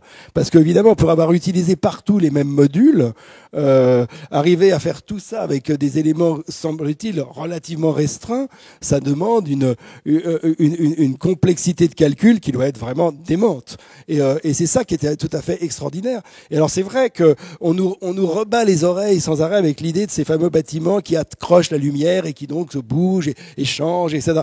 Et c'est un peu gonflant parce qu'on a toujours le sentiment que parce que les architectes savent pas comment faire une façade, ils vont faire ils vont mettre du verre réfléchissant et ensuite la lumière et le soleil feront le reste.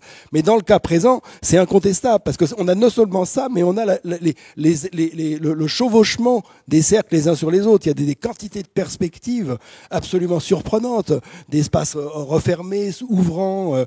Donc je trouve que vraiment c'est très très étonnant, très fort, et c'est même, je trouve, d'une grande liberté d'invention dans le travail. C'est ça que je trouve toujours étonnant chez Francis Soler, c'est que à chaque fois, y compris quand il a des propositions à des concours et qu'il ne les gagne pas, ces propositions sont quand même toujours extrêmement stupéfiantes, très décalées par rapport aux autres. Et là, c'est le cas, et je trouve que c'est vraiment vraiment passionnant. Alors, on a pour règle ici de ne pas parler d'un bâtiment si on ne l'a pas vu. Je ne suis pas sûr que tu l'aies vu. Donc, je ne passerai pas le micro à Frédéric Edelman. Je voudrais te faire préciser le point là, sur la question du... On a l'impression que la question du bâtiment exogène, le cercle dans le carré, je reviens à ça. Mais finalement, Oscar Niemeyer au Havre, dans la grille de Perret, c'est un élément exogène dans un système. Donc, et si on reprend le débat entre jardinier et paysagiste, le travail de Cribier par rapport au travail d'aménagement des vignes, là aussi est en rupture totale. Donc, mais en quoi ça poserait un problème ? Prends le micro. Schneemeyer, c'est un tout petit peu différent parce que malgré tout, donc, il y a donc la plateforme qui s'enfonce donc dans le sol au niveau des qui fait une sorte de socle négatif. Voilà, le bâtiment, il est sur un socle négatif. Là, il est vraiment confronté donc. Et en plus, c'est pas ça. Le bâtiment, il y a un dialogue effectivement parce que Niemeyer, malgré tout. Il s'intéresse un tout petit peu au contexte. Il a su donc où il venait. Là, c'est vrai, c'est plus, disons, deux projets, voilà, qui sont comme une mesure, qui se rencontrent. Bon, ça m'a étonné quand j'ai vu la maquette donc chez Xavier de Guetter, qui est là avec des vignes, donc l'architecte en chef de la zone. C'est vrai parce que tout était complètement rempli. Il y a des concours actuellement, donc pour je ne sais plus quel projet, on me l'a dit, mais j'ai oublié. Donc tout se fait, terriblement ça se fait. Donc peut-être ça se fera jamais le plateau de Saclay, parce que c'est vrai que pourquoi on irait au plateau de Saclay ? On est bien ici à Paris. Peut-être ça serait mieux effectivement donc de réinvestir Paris. Et comme ça au moins on laisserait EDF et Francis Soler tranquilles avec son monument bouléen qui dialogue avec le paysage. Oui. Non, juste rapidement, j'allais également évoquer le Havre, puisqu'il y a la question de la forme circulaire à une toute autre échelle. Mais néanmoins, ce qui posait problème dans le bâtiment de Numeyer, en tout cas dans le Petit Volcan, c'était le côté circulaire. Ils ont essayé avec la réhabilitation de pallier au manque de repères, en fait. Voilà, on ne se repérait pas dans le bâtiment. Or, ça, c'est vraiment saisissant dans le bâtiment de Francis Soler. C'est qu'il n'y a aucun problème de repérage. Et là, je trouve que c'est vraiment habile sur ce point-là.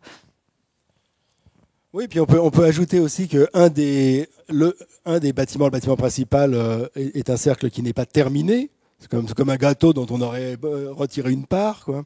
Et ce qui est intéressant, c'est que EDF a décidé de ne pas, que au cas où il faudrait s'agrandir encore, il voudrait d'autres bâtiments, mais il ne voudrait pas fermer ce cercle. C'est donc qu'ils sont quand même assez conscients de l'originalité des bâtiments les uns par rapport aux autres. Par ailleurs, je voulais dire autre chose, mais je l'ai oublié. Moi, j'ai un truc à dire, je ne l'ai pas oublié. En fait, mais je ne vais pas. Je vais me faire casser la figure en sortant, c'est clair, mais bon, peu importe. C'est vrai qu'on se repère très bien dans son bâtiment, mais c'est pas forcément quelque chose de positif, parce que malgré tout, non, c'est pas, je dirais pas ça. Je dirais que son bâtiment, il a quelque chose malgré tout. Voilà, je dirais, je vais être plus habile. En fait, il renverse, vous voyez, une figure un petit peu négative de l'architecture du début du 19e siècle dont je parlais tout à l'heure. C'est le panoptique. Donc, ce sont des panoptiques, mais ce sont des panoptiques qui sont pas faits pour surveiller, voilà, et qui sont faits pour qu'on puisse se repérer.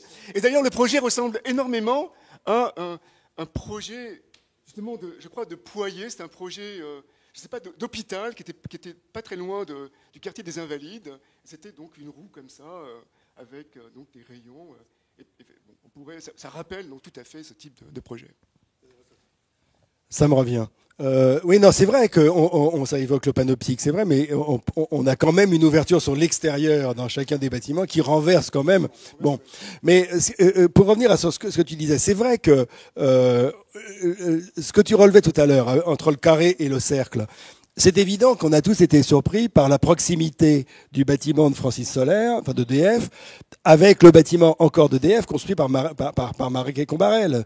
Là, c'est évident que d'un seul coup, contre les fenêtres, les baies vitrées du bâtiment, on se trouve, et en plus du restaurant d'entreprise, on a juste en face de soi une espèce de masse cubique, cette fois-ci, et évidemment un centre là, de formation. Hein, oui, qui est un centre de formation d'EDF. Et là, évidemment, il y a un problème parce que, mais le problème, il vient pas de chez Solaire, il me semble pas. Il me semble que c'est le bâtiment qui est en face. Et d'ailleurs, Francis Solaire a une remarque que je voudrais citer parce que je trouve que c'est intéressant. Parce qu'il disait dans ce bâtiment de Marie Combarel qui est juste à côté. On voit qu'il a été, il y a un certain nombre de strates, là encore comme une génoise avec plusieurs étages, comme ça, comme un gâteau. Et il disait, ce qui est sans doute regrettable dans ce type d'architecture, c'est que comme on veut montrer qu'on fait de la mixité, c'est-à-dire de la mixité de fonctions. En bas, il y a les bureaux, en haut, il y a des logements pour étudiants. Donc on le montre bien, on le souligne bien. C'est vrai qu'il y a l'inverse dans le bâtiment de Francis Soler. Il y a une espèce d'unité. Alors moi, je suis pas sûr que j'aimerais y travailler, par ailleurs. Je me souviens que j'avais dit ça un jour sur le bâtiment de la Caisse des dépôts. On m'a dit, le jour où tu seras engagé à la Caisse des dépôts, c'est pas demain la veille. Donc je pense pas que je serai embauché demain chez EDF, donc il y a peu de risques. Mais c'est vrai que je suis pas sûr que j'aimerais travailler dans un endroit comme, dans un espace comme ça. Mais de toute façon, j'aimerais pas bosser à Saclay non plus. Donc si on commence à envisager tout ce qui nous paraît insupportable dans ce type d'espace, il y a beaucoup de choses. Mais encore une fois, je trouve que l'originalité du plan et sa mise en œuvre technique est presque gracile, quoi. Il y a quelque chose de la légèreté dans cet énorme volume qui est assez remarquable. Bien. Nous allons nous rapprocher de Paris. En restant dans le Grand Paris, je vous emmène à Boulogne-Billancourt pour parler de l'ensemble City Lights, c'est son nom, à la tête du Pont de Sèvres. Nous sommes là dans le cadre d'une transformation de grande envergure. La tête du Pont de Sèvres, un ensemble réalisé dans les années 70 par les architectes Badani et Roux-Dorlu, auteurs du grand plan d'urbanisme jouxtant le trapèze des usines Renault à Boulogne-Billancourt et qui regroupe logements et bureaux. Dans l'esprit de Paul Delouvrier, c'était l'entrée ouest du Grand Paris. C'était aussi les grandes heures de l'urbanisme de Dalle. La partie logement fait aujourd'hui l'objet d'une convention en rue pour désenclaver le quartier. La partie tertiaire de ce grand ensemble, très datée par sa forme hexagonale et sa couleur, marron, orange un peu, a failli partir à la casse jusqu'à ce que la municipalité ne change de stratégie et mise sur la mutation en vue de la création d'un pôle de 100 000 m², une opération menée par BNP Paribas Immobilier. Perrault va s'accommoder de la figure hexagonale et en tirer parti au maximum. Dans cette optimisation, il réduira la hauteur des allèges afin de faire rentrer au maximum la lumière dans les bureaux comme au cœur de l'opération. 95% des surfaces de bureaux sont en premier jour. Outre l'ajout d'un hexagone, c'est bien dans la base que va s'opérer la plus grande mutation avec un nouveau socle de 5000 m² regroupant les services. L'ensemble est ainsi reconnecté à la ville. On a retrouvé le plein pied, fini la dalle, et à la future gare du Grand Paris. De nouvelles façades en aluminium anodisé offrent un jeu prismatique qui renvoie efficacement la lumière. Un auvent en inox polymiroir attire désormais vers l'intérieur. Le visiteur débouche alors sur une place intérieure, un espace sur 3 niveaux né de l'articulation des hexagones. Et là, on est au cœur le plus intéressant du projet. Cet espace traversant qui ouvre sur le quartier à l'arrière, comme sur les vues lointaines du parc de Saint-Cloud, est devenu le terrain d'envol des Albatros, un luminaire lui aussi en inox polymiroir créé par Gaël Loriot-Prévost. Philippe Trétiac. Alors là, c'est vraiment passionnant cette histoire parce que si on compare cette opération construite dans les années 70 avec ce qui se fait à côté, le quartier du Trapèze. On a beau dire tout ce qu'on veut de l'urbanisme des années 70. Et c'est vrai que là, on a une collection démente. On a ces bâtiments en hexagone, mais juste derrière, il y a une espèce de grande barre en escalier, comme ça, avec des terrasses qui n'ont jamais été utilisées comme terrasses, mais qui vont l'être.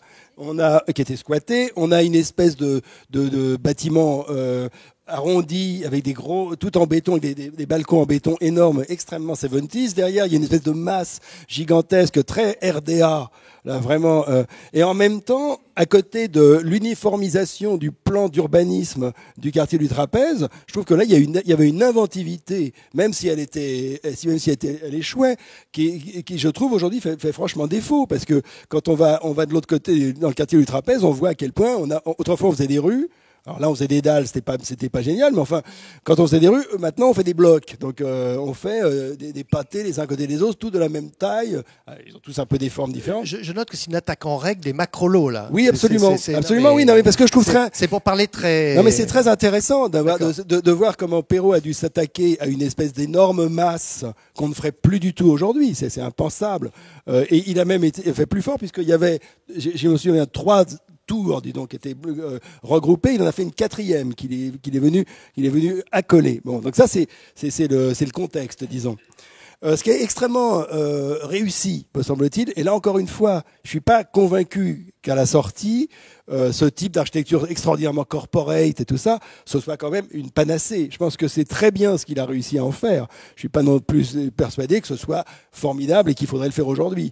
Mais en tout cas, puisqu'il s'agit de réhabiliter, de sauver un bâtiment existant, c'est quand même très fort. Parce que d'avoir réussi à mettre toutes ces façades métalliques avec, si on résume, chaque façade métallique est constituée de panneaux dont un tiers de la surface, sur un tiers de la surface, ces panneaux sont plissés.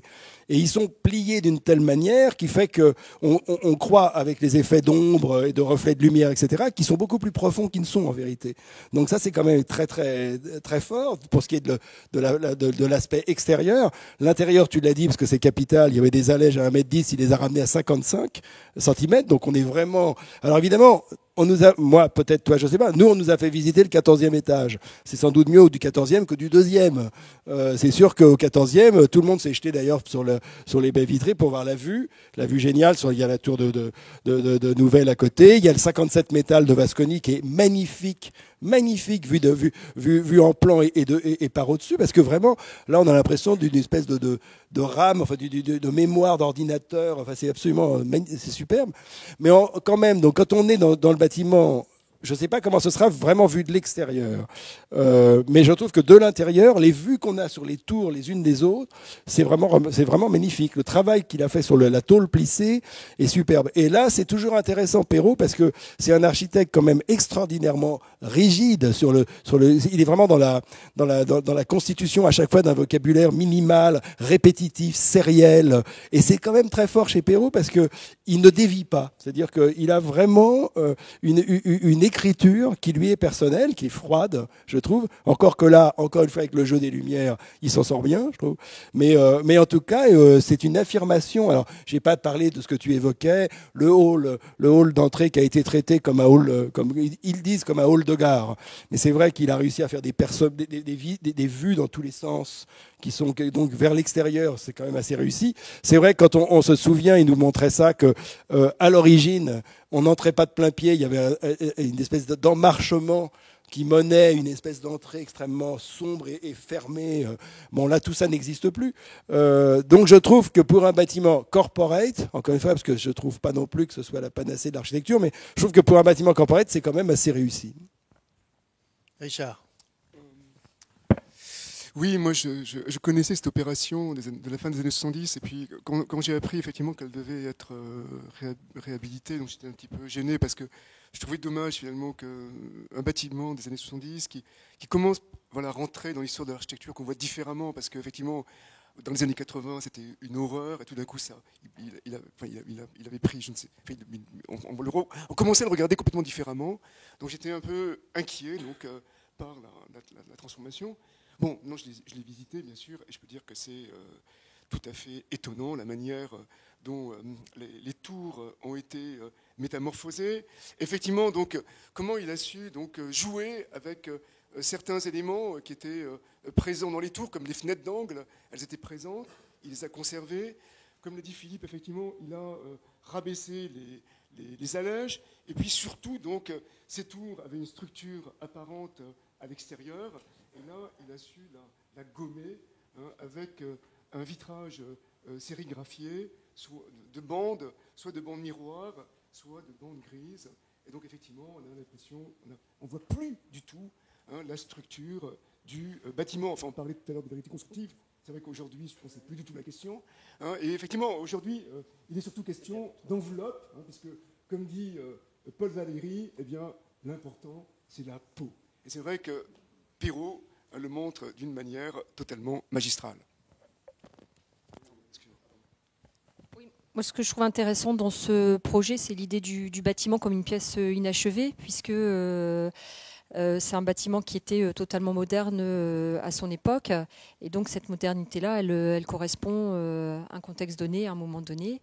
Et donc la ville a évolué et la façon dont on entrait dans ce bâtiment, ces équipements, c'est obsolète aujourd'hui.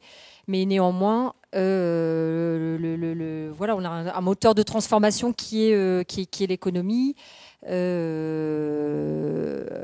On voit par exemple pour pas mal de projets de Lacaton et Vassal où il y a une économie à conserver des bâtiments des années 70, mais à les transformer. Et c'est tout à fait possible et ça peut être tout à fait réussi, comme c'est le cas ici pour Perrault, parce qu'il a quand même réussi là ça a l'air tout bête, mais la suture, la suture, le lien avec la rue, le fait d'avoir rajouté un pétale qui permet de délimiter un parvis piéton devant le bâtiment, ça permet de lui donner une nouvelle vie, de lui redonner une nouvelle modernité dans cette ville et ce quartier du Pont de Sèvres qui s'est complètement métamorphosé. Alors Frédéric Edelman, que pense-t-il de cette métamorphose ? Parce qu'il y a métamorphose, non ? Oui.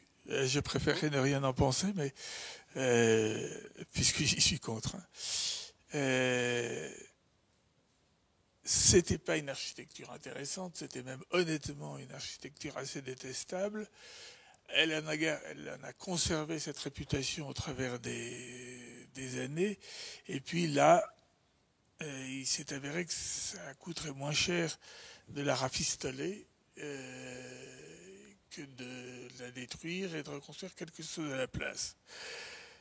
On est allé chercher Perrault. En fait, il y a eu un concours, mais Perrault est arrivé plein d'enthousiasme, et je ne vois honnêtement pas ce que changent ces transformations par rapport à l'état d'origine. J'aime bien Perrault, j'aime souvent beaucoup Perrault, un peu comme Sophie Trelcat. Il y a des éléments qui peuvent être épatants, mais là, je ne vois pas comment on peut chanter la multiplicité des hexagones ou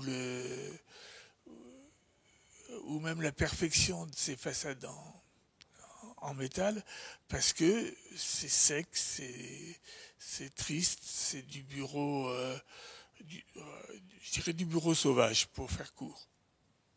Sauvage. Oui, parce que c'est sauvage parce que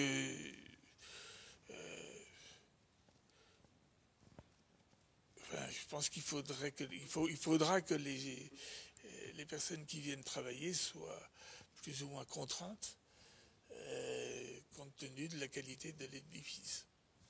Enfin, indéniablement, quand même, la qualité spatiale s'est améliorée. Enfin, certes, on n'y était pas allé avant, mais ça se voyait de l'extérieur. C'est-à-dire que cette architecture avec ses murs rideaux, ces allèges assez importantes et autres, la figure autoritaire de l'hexagone, tout ça, oui, on voit comment ça s'est quand même transformé objectivement. Ça s'est amélioré, mais entre s'améliorer et comment dirais-je, devenir un chef-d'œuvre, il y a un très très grand pas.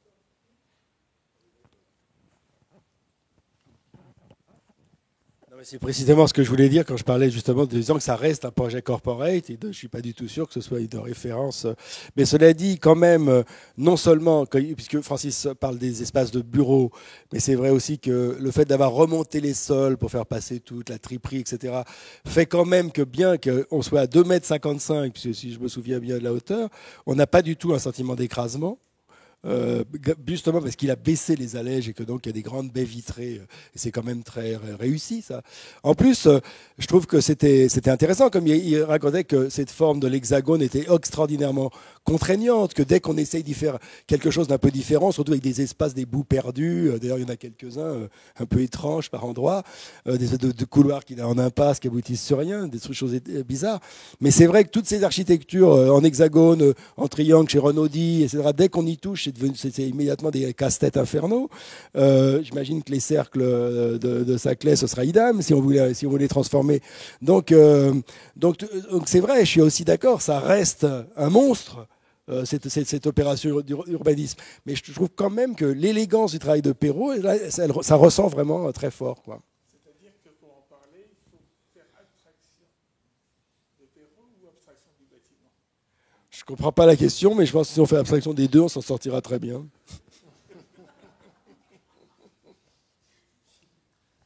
Mais Richard, il y a quand même un point important aussi, c'est le côté sculptural de l'ensemble, que déjà les architectes Badenier et Roudorlu avaient travaillé quand même comme un paysage à l'entrée de Paris. On ne peut pas le nier, parce qu'on a parlé de paysage à Saclay, mais là, il y avait un paysage quand même, comme des colonnes de basalte quand même. Non, tout à fait. Il y avait un paysage, c'était un paysage très vertical, parce qu'il était vraiment marqué par des verticales.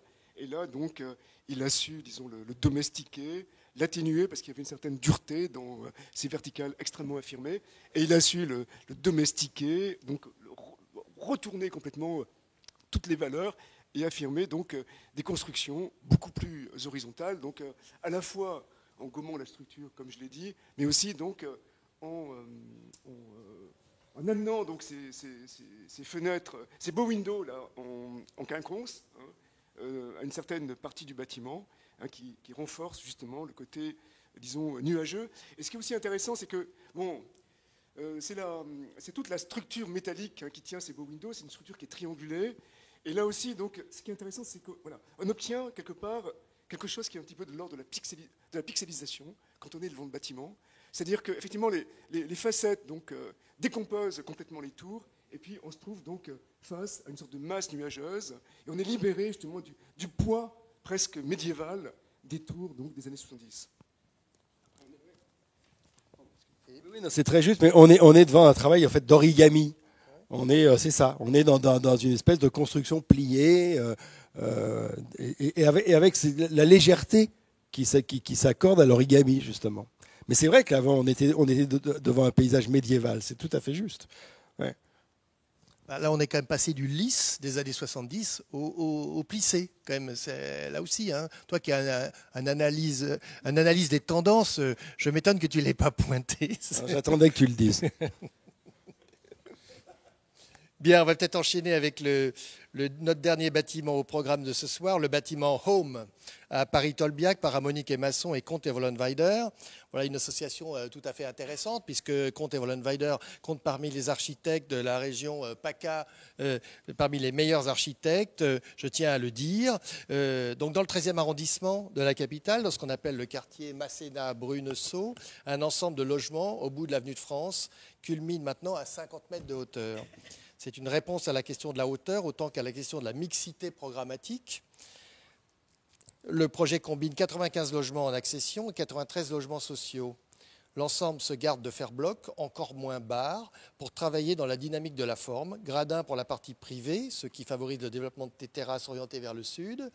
Tour aux effets twistés pour la partie sociale, ce qui permet la dilatation des balcons, le tout sur un socle propice au commerce. Éviter de faire masse pour laisser entrer le soleil au fond de parcelle, c'est une stratégie ici payante. Après, on peut s'intéresser au traitement des façades en aluminium gris ou plus doré, mais l'enjeu est avant tout urbain. Sophie Trelka.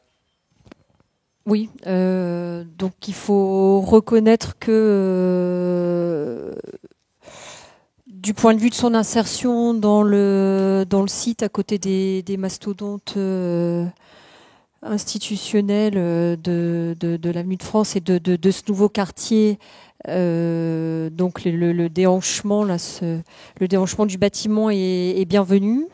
On le voit de loin, hein, voilà, grâce à la déréglementation, on arrive à construire à 50 mètres de hauteur. On le voit depuis le périphérique et c'est vrai que c'est un bâtiment très élégant. Néanmoins, voilà, très très très bien réalisé. La qualité des revêtements est très belle. Voilà, ça y a, sans conteste, c'est une réussite plastique. Mais moi, je suis quand même dubitative par rapport à tout ce travail sur le logement.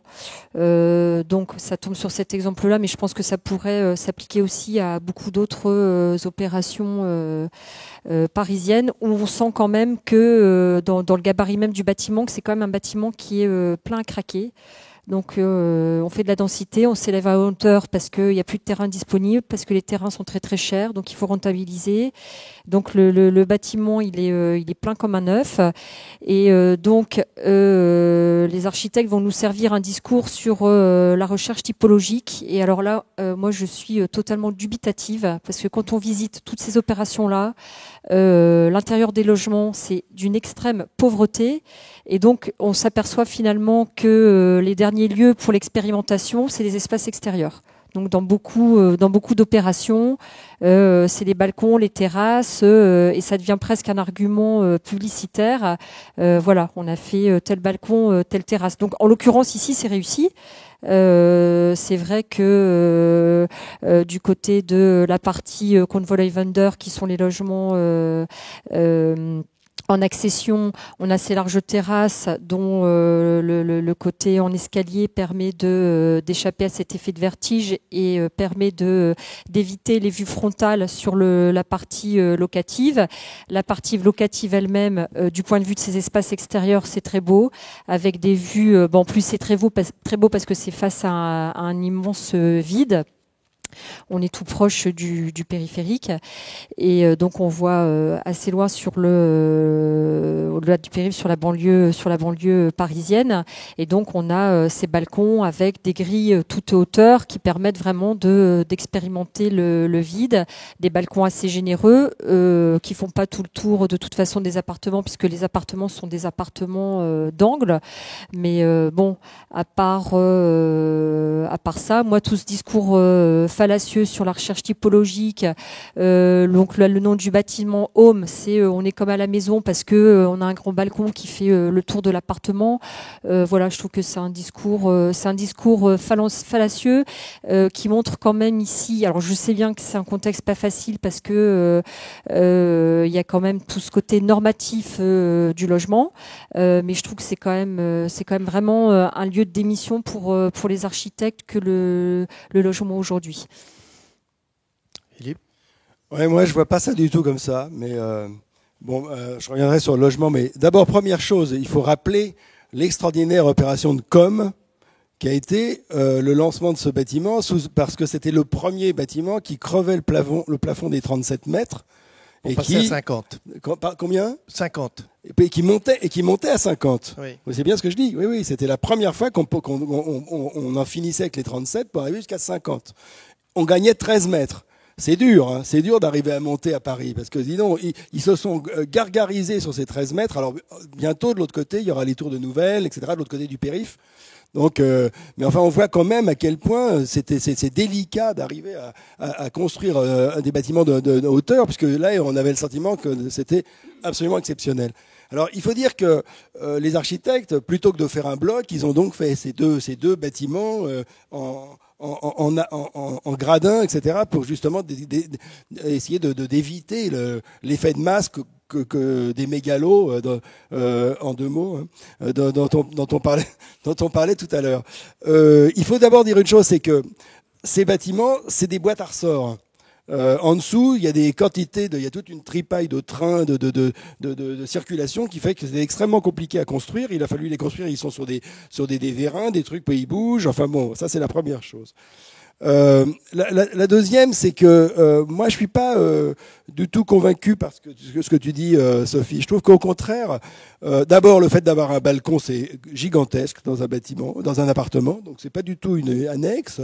Ça change beaucoup de choses, surtout quand ça devient une espèce de mini terrasse. Et en plus, c'est vrai que tous les logements de ces deux semi-tours sont différents. Donc quand les architectes disent au moins les gens, quand ils iront chez leurs voisins, ils iront au moins pour aller voir quel est l'appartement qu'ils ont, parce qu'ils n'auront jamais les mêmes, c'est pas absurde. Moi, ça m'intéresse. Il faut dire deux choses, hein, c'est que il y a 93 logements en vente qui ont été vendus et 91 en locatif. C'est cher les logements ici. Le mètre carré, il est entre 10 et 12 000 mètres carrés. Euros du mètre carré, je veux dire. Donc c'est quand même, c'est pas du tout donné. C'est des bâtiments, c'est des logements chers. Les autres, ceux qu'on loue, ils se louent à peu près 15 euros du mètre carré. Ça, c'est plutôt une bonne affaire, si j'ai bien compris, à condition de pouvoir y avoir accès. Mais je trouve que quand même, leur travail, justement, dans la tentative d'échapper à l'effet de masse, c'est quand même très, très intéressant. Et moi, je suis pas du tout convaincu. C'est vrai que sur... Qu'on soit bien d'accord, à aujourd'hui, moi ça me semble essentiel. Enfin, je veux dire, on peut plus construire aujourd'hui des logements sans qu'il y ait un espace extérieur. C'est la moindre des choses aujourd'hui. Ça n'existe plus pratiquement. Des opérations, même dans les logements étudiants, il y a une terrasse extérieure. Moi, ce que je critique, c'est que c'est un prétexte à dire qu'on fait de l'expérimentation et c'est faux. Tous les logements sont différents, il n'y en a pas un qui est pareil. Ils sont peut-être tous différents, mais on sent parfaitement bien qu'on a un plateau et qu'il faut faire du remplissage avec le plus de mètres carrés et qu'il y a certaines normes. Donc on se retrouve quand même avec des logements où on sait très bien, c'est du logement social. Il y a 4 chambres, on sait très bien qu'ils seront à 10 là-dedans et ils vont vivre dans un séjour de 20 mètres carrés. Et voilà, ils peuvent pas faire 20 mètres carrés, c'est 20 mètres carrés.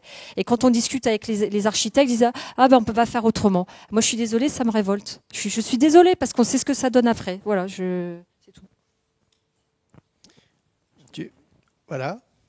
À vous, Richard. Non, je trouve ce bâtiment très intéressant, comme on l'a souligné. Je pense qu'effectivement, déjà au point de vue urbain, c'est super intéressant comment il vient s'inscrire sur l'avenue de France, comment il se délite et comment on amorce petit à petit la hauteur avec le rapport à la tour d'Édouard François et puis bientôt donc à la tour de Jean Nouvel. Je trouve ça super intéressant.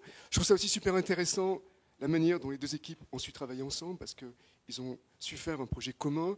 Ça aussi, ça mérite d'être souligné. Et il faut dire aussi que... Je l'ai dit. Ah pardon, oui, je l'ai dit. C'est bien d'y revenir parce que c'est vrai qu'aujourd'hui, Bon, il n'y a plus trop de... Excuse-moi, Francis. Il n'y a plus trop de Francis Solaire, il n'y a plus trop de Dominique Perrault, mais c'est vrai qu'il y a plutôt des Zamonik et Masson, des Comte et Vollenweider, même s'ils ne sont pas forcément en couple. Et donc, c'était déjà des équipes, là, vous voyez. Et donc, il y a une capacité, vraiment, il y a une potentialité, voilà, aujourd'hui, de toutes ces équipes, donc de travailler ensemble, de collaborer et de faire donc des projets, malgré tout, parfaitement unitaires. Voilà. Ensuite, concernant les logements, bon, mais ça c'est une donnée d'aujourd'hui, c'est évident que le logement, il est réglementé. Il y a les lois pompiers, les lois handicapés, il y a les désirs des promoteurs, et c'est vrai que c'est un truc qui bouge pratiquement pas. C'est terminé. Il faut bien comprendre que le fauteuil roulant, hein, ça a fait autant de bien au logement que la voiture dans la ville traditionnelle. Voyez. Donc ça, il faut bien l'avoir en tête. Hein. Il faut comprendre aussi que les logements d'aujourd'hui, ils ne sont pas faits pour les ménagères de moins de 50 ans, mais ils sont faits pour les personnes de 60 à 80 ans, c'est-à-dire quand ils commencent à avoir des problèmes avant d'être totalement dépendants. Vous voyez, on vit pratiquement dans des logements qui seront bientôt totalement médicalisés, c'est-à-dire que bientôt, effectivement, il y aura donc, on sera sous surveillance médicale. On pourra très facilement, quand on passera de la tranche 60-80 à 60-90, effectivement, on pourra vivre donc tranquillement sous surveillance médicale. Ça, c'est une donnée. Et je trouve super intéressant, justement, mais depuis longtemps dans le travail d'Zamonik et Masson, c'est que, justement, donc, effectivement, on permet plus qu'aux architectes parisiens de faire des enveloppes, et eux, ils ont su créer donc des enveloppes épaisses. Là, ils ont bien ressassé leur Louise Kahn, et ils ont réussi donc à faire des sortes d'enveloppes servantes donc autour de ces logements qui ne peuvent pas bouger, quoi, qui sont comme des tampons hein, qui sont mis donc sur les plans. Voilà, c'est comme ça. Et effectivement, là où c'est vraiment réussi, bon. Peut-être je me suis fait un petit peu avoir par Masson, qui est super sympa, mais c'est vrai que j'ai visité avec lui donc, comment ? Non, pas les pivots, j'étais en bas, et on a regardé donc ensemble les balcons, ce qui se passait sur les balcons, et c'est vrai qu'on voit des choses étonnantes, hein, comme des paniers de basket qui permettent de jouer au basket. Pourquoi ? Parce qu'effectivement, les balcons, ils ne sont pas, disons, protégés par des garde-corps continus, mais il y a des garde-corps. Il y a des vitrages colorés, un vitrage orange, et puis il y a des grillages. Et donc, voilà, ce sont des choses qui quelque part, voilà, accompagnent, permettent, et même sont presque génératrices d'activité. Voilà. Et ça, je trouve que c'est très bien que finalement, voilà, au moins dans l'appartement, donc c'est là, effectivement, où quand on a 60 à 80 ans, eh bien, on est avachi devant sa télévision. Mais quand on n'a pas encore 60 et 80 ans et qu'on vit quand même dedans, eh bien, on peut avoir des tas d'activités donc, à la périmétrie, hein, c'est-à-dire faire la fête, jouer au baby-foot, donc, jouer au basket, et surtout, donc, quelque part, remédier à une certaine désertification des rues en imaginant des façades qui soient totalement actives. Alors Frédéric Edelman, êtes-vous aussi enthousiaste que notre ami Richard sur la potentialité des coursives ? Je dirais déjà que le premier sentiment que j'ai eu, c'est que c'est assez tordu. Dans la réalité comme dans le... Bon, ensuite, ça mérite, à mon avis, ni autant d'éloges, ni autant de scepticisme. Ce sont deux bâtiments comme vous voulez, totalement caractéristiques de notre époque. Vous l'avez souligné tout à l'heure,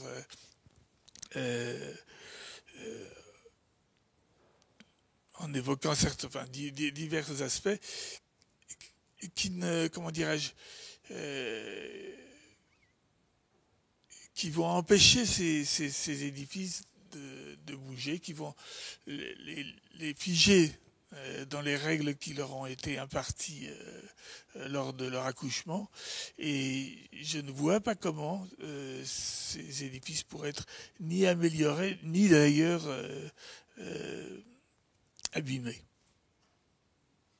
Vous voulez dire que les normes actuelles, en fait c'est là où vous vous rejoignez tous, que les normes du logement rendent quasiment impossible l'exercice. Oui, mais pourtant, ils arrivent à faire autre chose. Ça, c'est parce qu'il y a un débat ce soir que vous estimez que l'exercice est possible. Mais fondamentalement, ce sont des bâtiments un peu idiots. Voilà, ils gigotent, ils font leurs intéressants, mais au-delà, ça n'a pas un intérêt fantastique. Et d'ailleurs, dans le quartier, il y a plein d'autres bâtiments, voilà, qui se poussent plus ou moins du col. Je pense que c'est obligé pour avoir la commande, mais c'est un peu tristounet. Je vois pas comment je pourrais aller plus loin.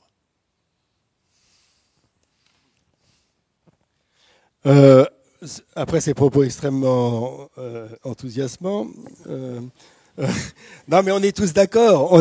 Non mais on est tous d'accord pour dire qu'évidemment l'excès de normes est infernal, qu'il suffit d'aller voir ce qui se passe en Belgique pour voir à quelle façon on arrive à tourner les règles, à inventer des programmes.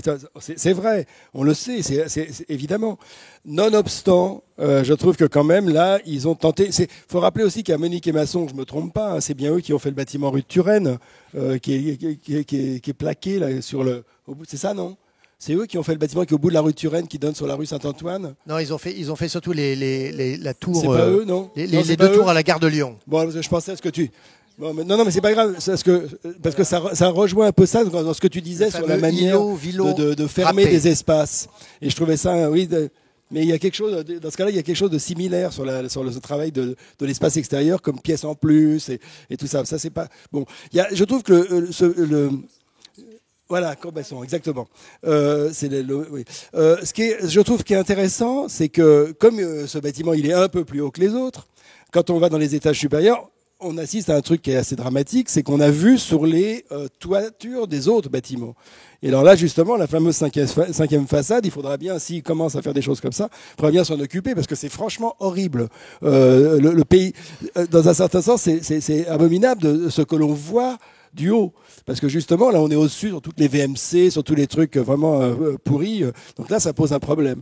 Mais voilà. Mais bon, je suis quand même moins pessimiste que Frédéric Edelman, enfin moins noir. C'est vrai que c'est sûr que les architectes, ils s'arrachent les cheveux. Et moi, je suis assez d'accord pour dire que le PMR, comme on dit, c'est le modulor d'aujourd'hui. Ça, je veux bien le croire, que la chaise roulante, c'est le modulor. Mais bon, ça se craquera peut-être, à force de le dire. Bien, on me signale qu'il faut que nous arrêtions. D'accord. Non, on a encore quelques minutes. Nous fermons à 21h, c'est pour ça que comme les portes se fermaient, on sortira tous par la grande. Ne vous inquiétez pas, mais j'ai essayé de résister au maximum pour qu'il y ait le maximum de débats. Je crois que l'exercice ce soir a déjà commencé. C'est une première ici, hein, je tiens à le dire. Et la prochaine fois, on essaiera qu'il y ait un temps avec vous, public aussi, qu'il y ait des réactions. Peut-être qu'on peut en prendre une ou deux déjà. Est-ce qu'on pourrait avoir des interventions courtes, rapides, ou qu'on voulait interpeller quelqu'un d'entre nous? Sinon, vous le gardez pour la prochaine fois. Non, mais ce qui est un peu dommage, c'est que comme Francis Soler est là, c'est dommage qu'on ait aimé le bâtiment. Ça aurait été beaucoup plus drôle qu'on en dise du mal. Oui. Le prochain, j'espère. Alors, je vais me retourner vers vous. Donc, les questions, ça sera pour la prochaine fois. La prochaine fois, c'est le 18 février. Et je vous avais demandé de préparer une petite proposition d'un bâtiment qu'il faudrait aller voir, qui ne serait pas dans la liste, d'un livre que vous auriez lu. Quel serait le conseil que vous donneriez ce soir? Alors, moi, je voudrais parler d'un livre aux éditions de l'Amandier qui a été publié là en cette rentrée 2015, écrit par Louise de Treligne, qui est quelqu'un qui a écrit pour le théâtre et qui s'appelle Robertino, l'apprenti de Le Corbusier. Voilà, et donc c'est très agréable, très vivant à lire, et je trouve que c'est un ouvrage bienvenu après toute la polémique complètement démesurée qu'on a connue au printemps dernier autour des publications sur Le Corbusier. Corbusier. Donc là, c'est pas tant finalement la figure de Le Corbusier qui est intéressante, mais aussi celle de Robert Rebutato, qui est le fils, voilà, on l'apprend dans le livre quelque part, qui est le fils que Le Corbusier n'a jamais eu puisque sa femme Yvonne ne pouvait pas avoir d'enfant.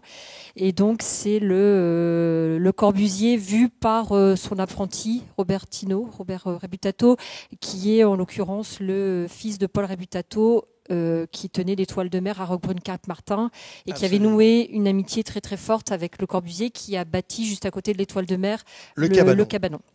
Philippe Trétiac, sa proposition. Alors, écoute, sincèrement, j'avais complètement oublié cette affaire, mais je peux dire quand même que j'ai lu un livre que j'ai trouvé formidable, qui est paru chez Alma, d'une chercheuse du CNRS qui s'appelle Klapisch Zuber et qui s'appelle Le voleur de paradis. Et c'est un livre extraordinaire parce que c'est une analyse de la crucifixion sur le Golgotha et qui est centré sur le personnage du bon larron de Dilmas. Et c'est fantastique, parce que c'est qu'un livre qui pose que des questions spatiales, c'est-à-dire quelle était la taille du Golgotha, est-ce qu'il y avait la place de mettre les 3 croix ou pas, est-ce qu'on a retrouvé les trous, combien il y avait de clous, 3, 4, et c'est un livre absolument fascinant, formidable, très beau, bien réalisé, magnifiquement illustré, etc. Bon, c'est pour tous les gens qui aiment la peinture et les questions médiévales, etc. Mais c'est vraiment formidable. Voilà. Ça s'appelle le voleur de Dieu. Richard Scoffier. Oui, moi j'ai apporté donc le livre sur l'œuvre.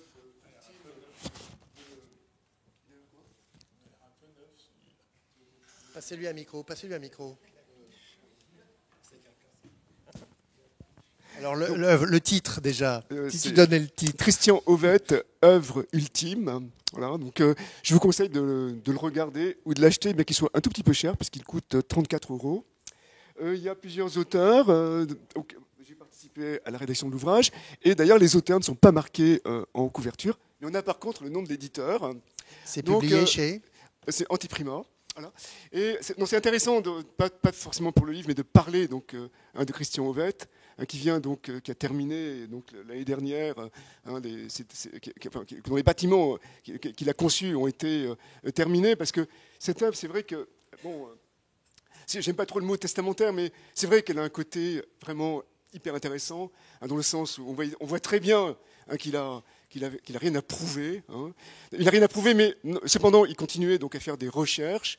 Et ce sont des bâtiments qui sont totalement cryptés. C'est-à-dire que, quelque part, le bâtiment de Sciences Po au Havre, il a un porte-à-faux, mais en fait, le porte-à-faux est caché et masqué, parce qu'il est beaucoup plus important en réalité qu'il n'est. Donc il y a tout un travail là-dessus, si vous voulez, où la résidence d'étudiants donc à Paris, place de Rungis, c'est pareil, il y a très très peu de choses, mais qui a coûté énormément d'efforts. Là, c'est le fait que ce soit 2 boîtes qui soient posées les unes sur les autres et légèrement décalées. C'est à peine perceptible, mais ça a coûté un travail énorme.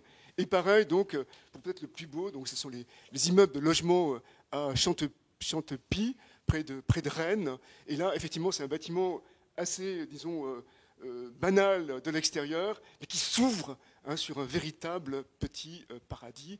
C'est une serre qui permet la distribution des logements traversants, qui s'ouvre donc à la fois sur ce paradis interdit, comme tous les paradis, et sur la ville.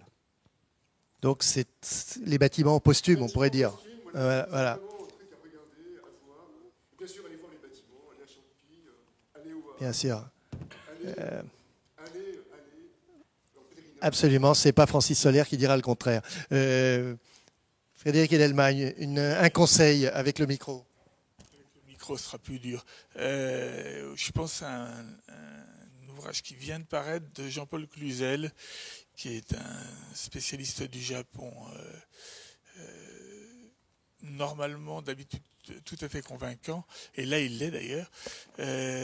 C'est sur cette période très étrange de 20 ans qui sépare les reconstructions rituelles du temple d'Ise, qui est un des grands temples shinto du Japon, sinon même le plus important. Donc, que se passe-t-il pendant ces 20 ans? Comment fait-on pour aller chercher le bois, pour le faire pousser, pour le traiter, et pour lui donner la vie que les Japonais attendent de lui. Et là, je me souviens plus. Non, mais il existe. C'est pas parce que je m'en souviens plus. Et l'éditeur Jean-Paul Cluzel. Bon, d'accord. C'est donc le dernier titre de Jean-Paul Cluzel. C'est le dernier titre de Jean-Paul Cluzel. C'est un très bon titre d'ailleurs. Bon.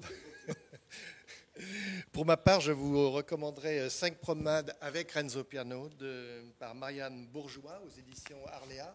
En fait, c'est un livre qui n'est pas tant avec Renzo Piano qu'autour de Renzo Piano. C'est-à-dire que l'auteur va aller revoir les bâtiments sans l'architecte et autres, et essayer une sorte de paysage littéraire autour de l'architecture, que ce soit au Japon, le Kansai à New York avec la tour du New York Times, ou bien le Centre Pompidou, et bien d'autres. Donc voilà, en tout cas, une œuvre tout à fait sur la pérégrination autour de l'œuvre et comment les bâtiments, 5 promenades avec Renzo Piano. Mais encore une fois, il ne parle que très peu dans le livre.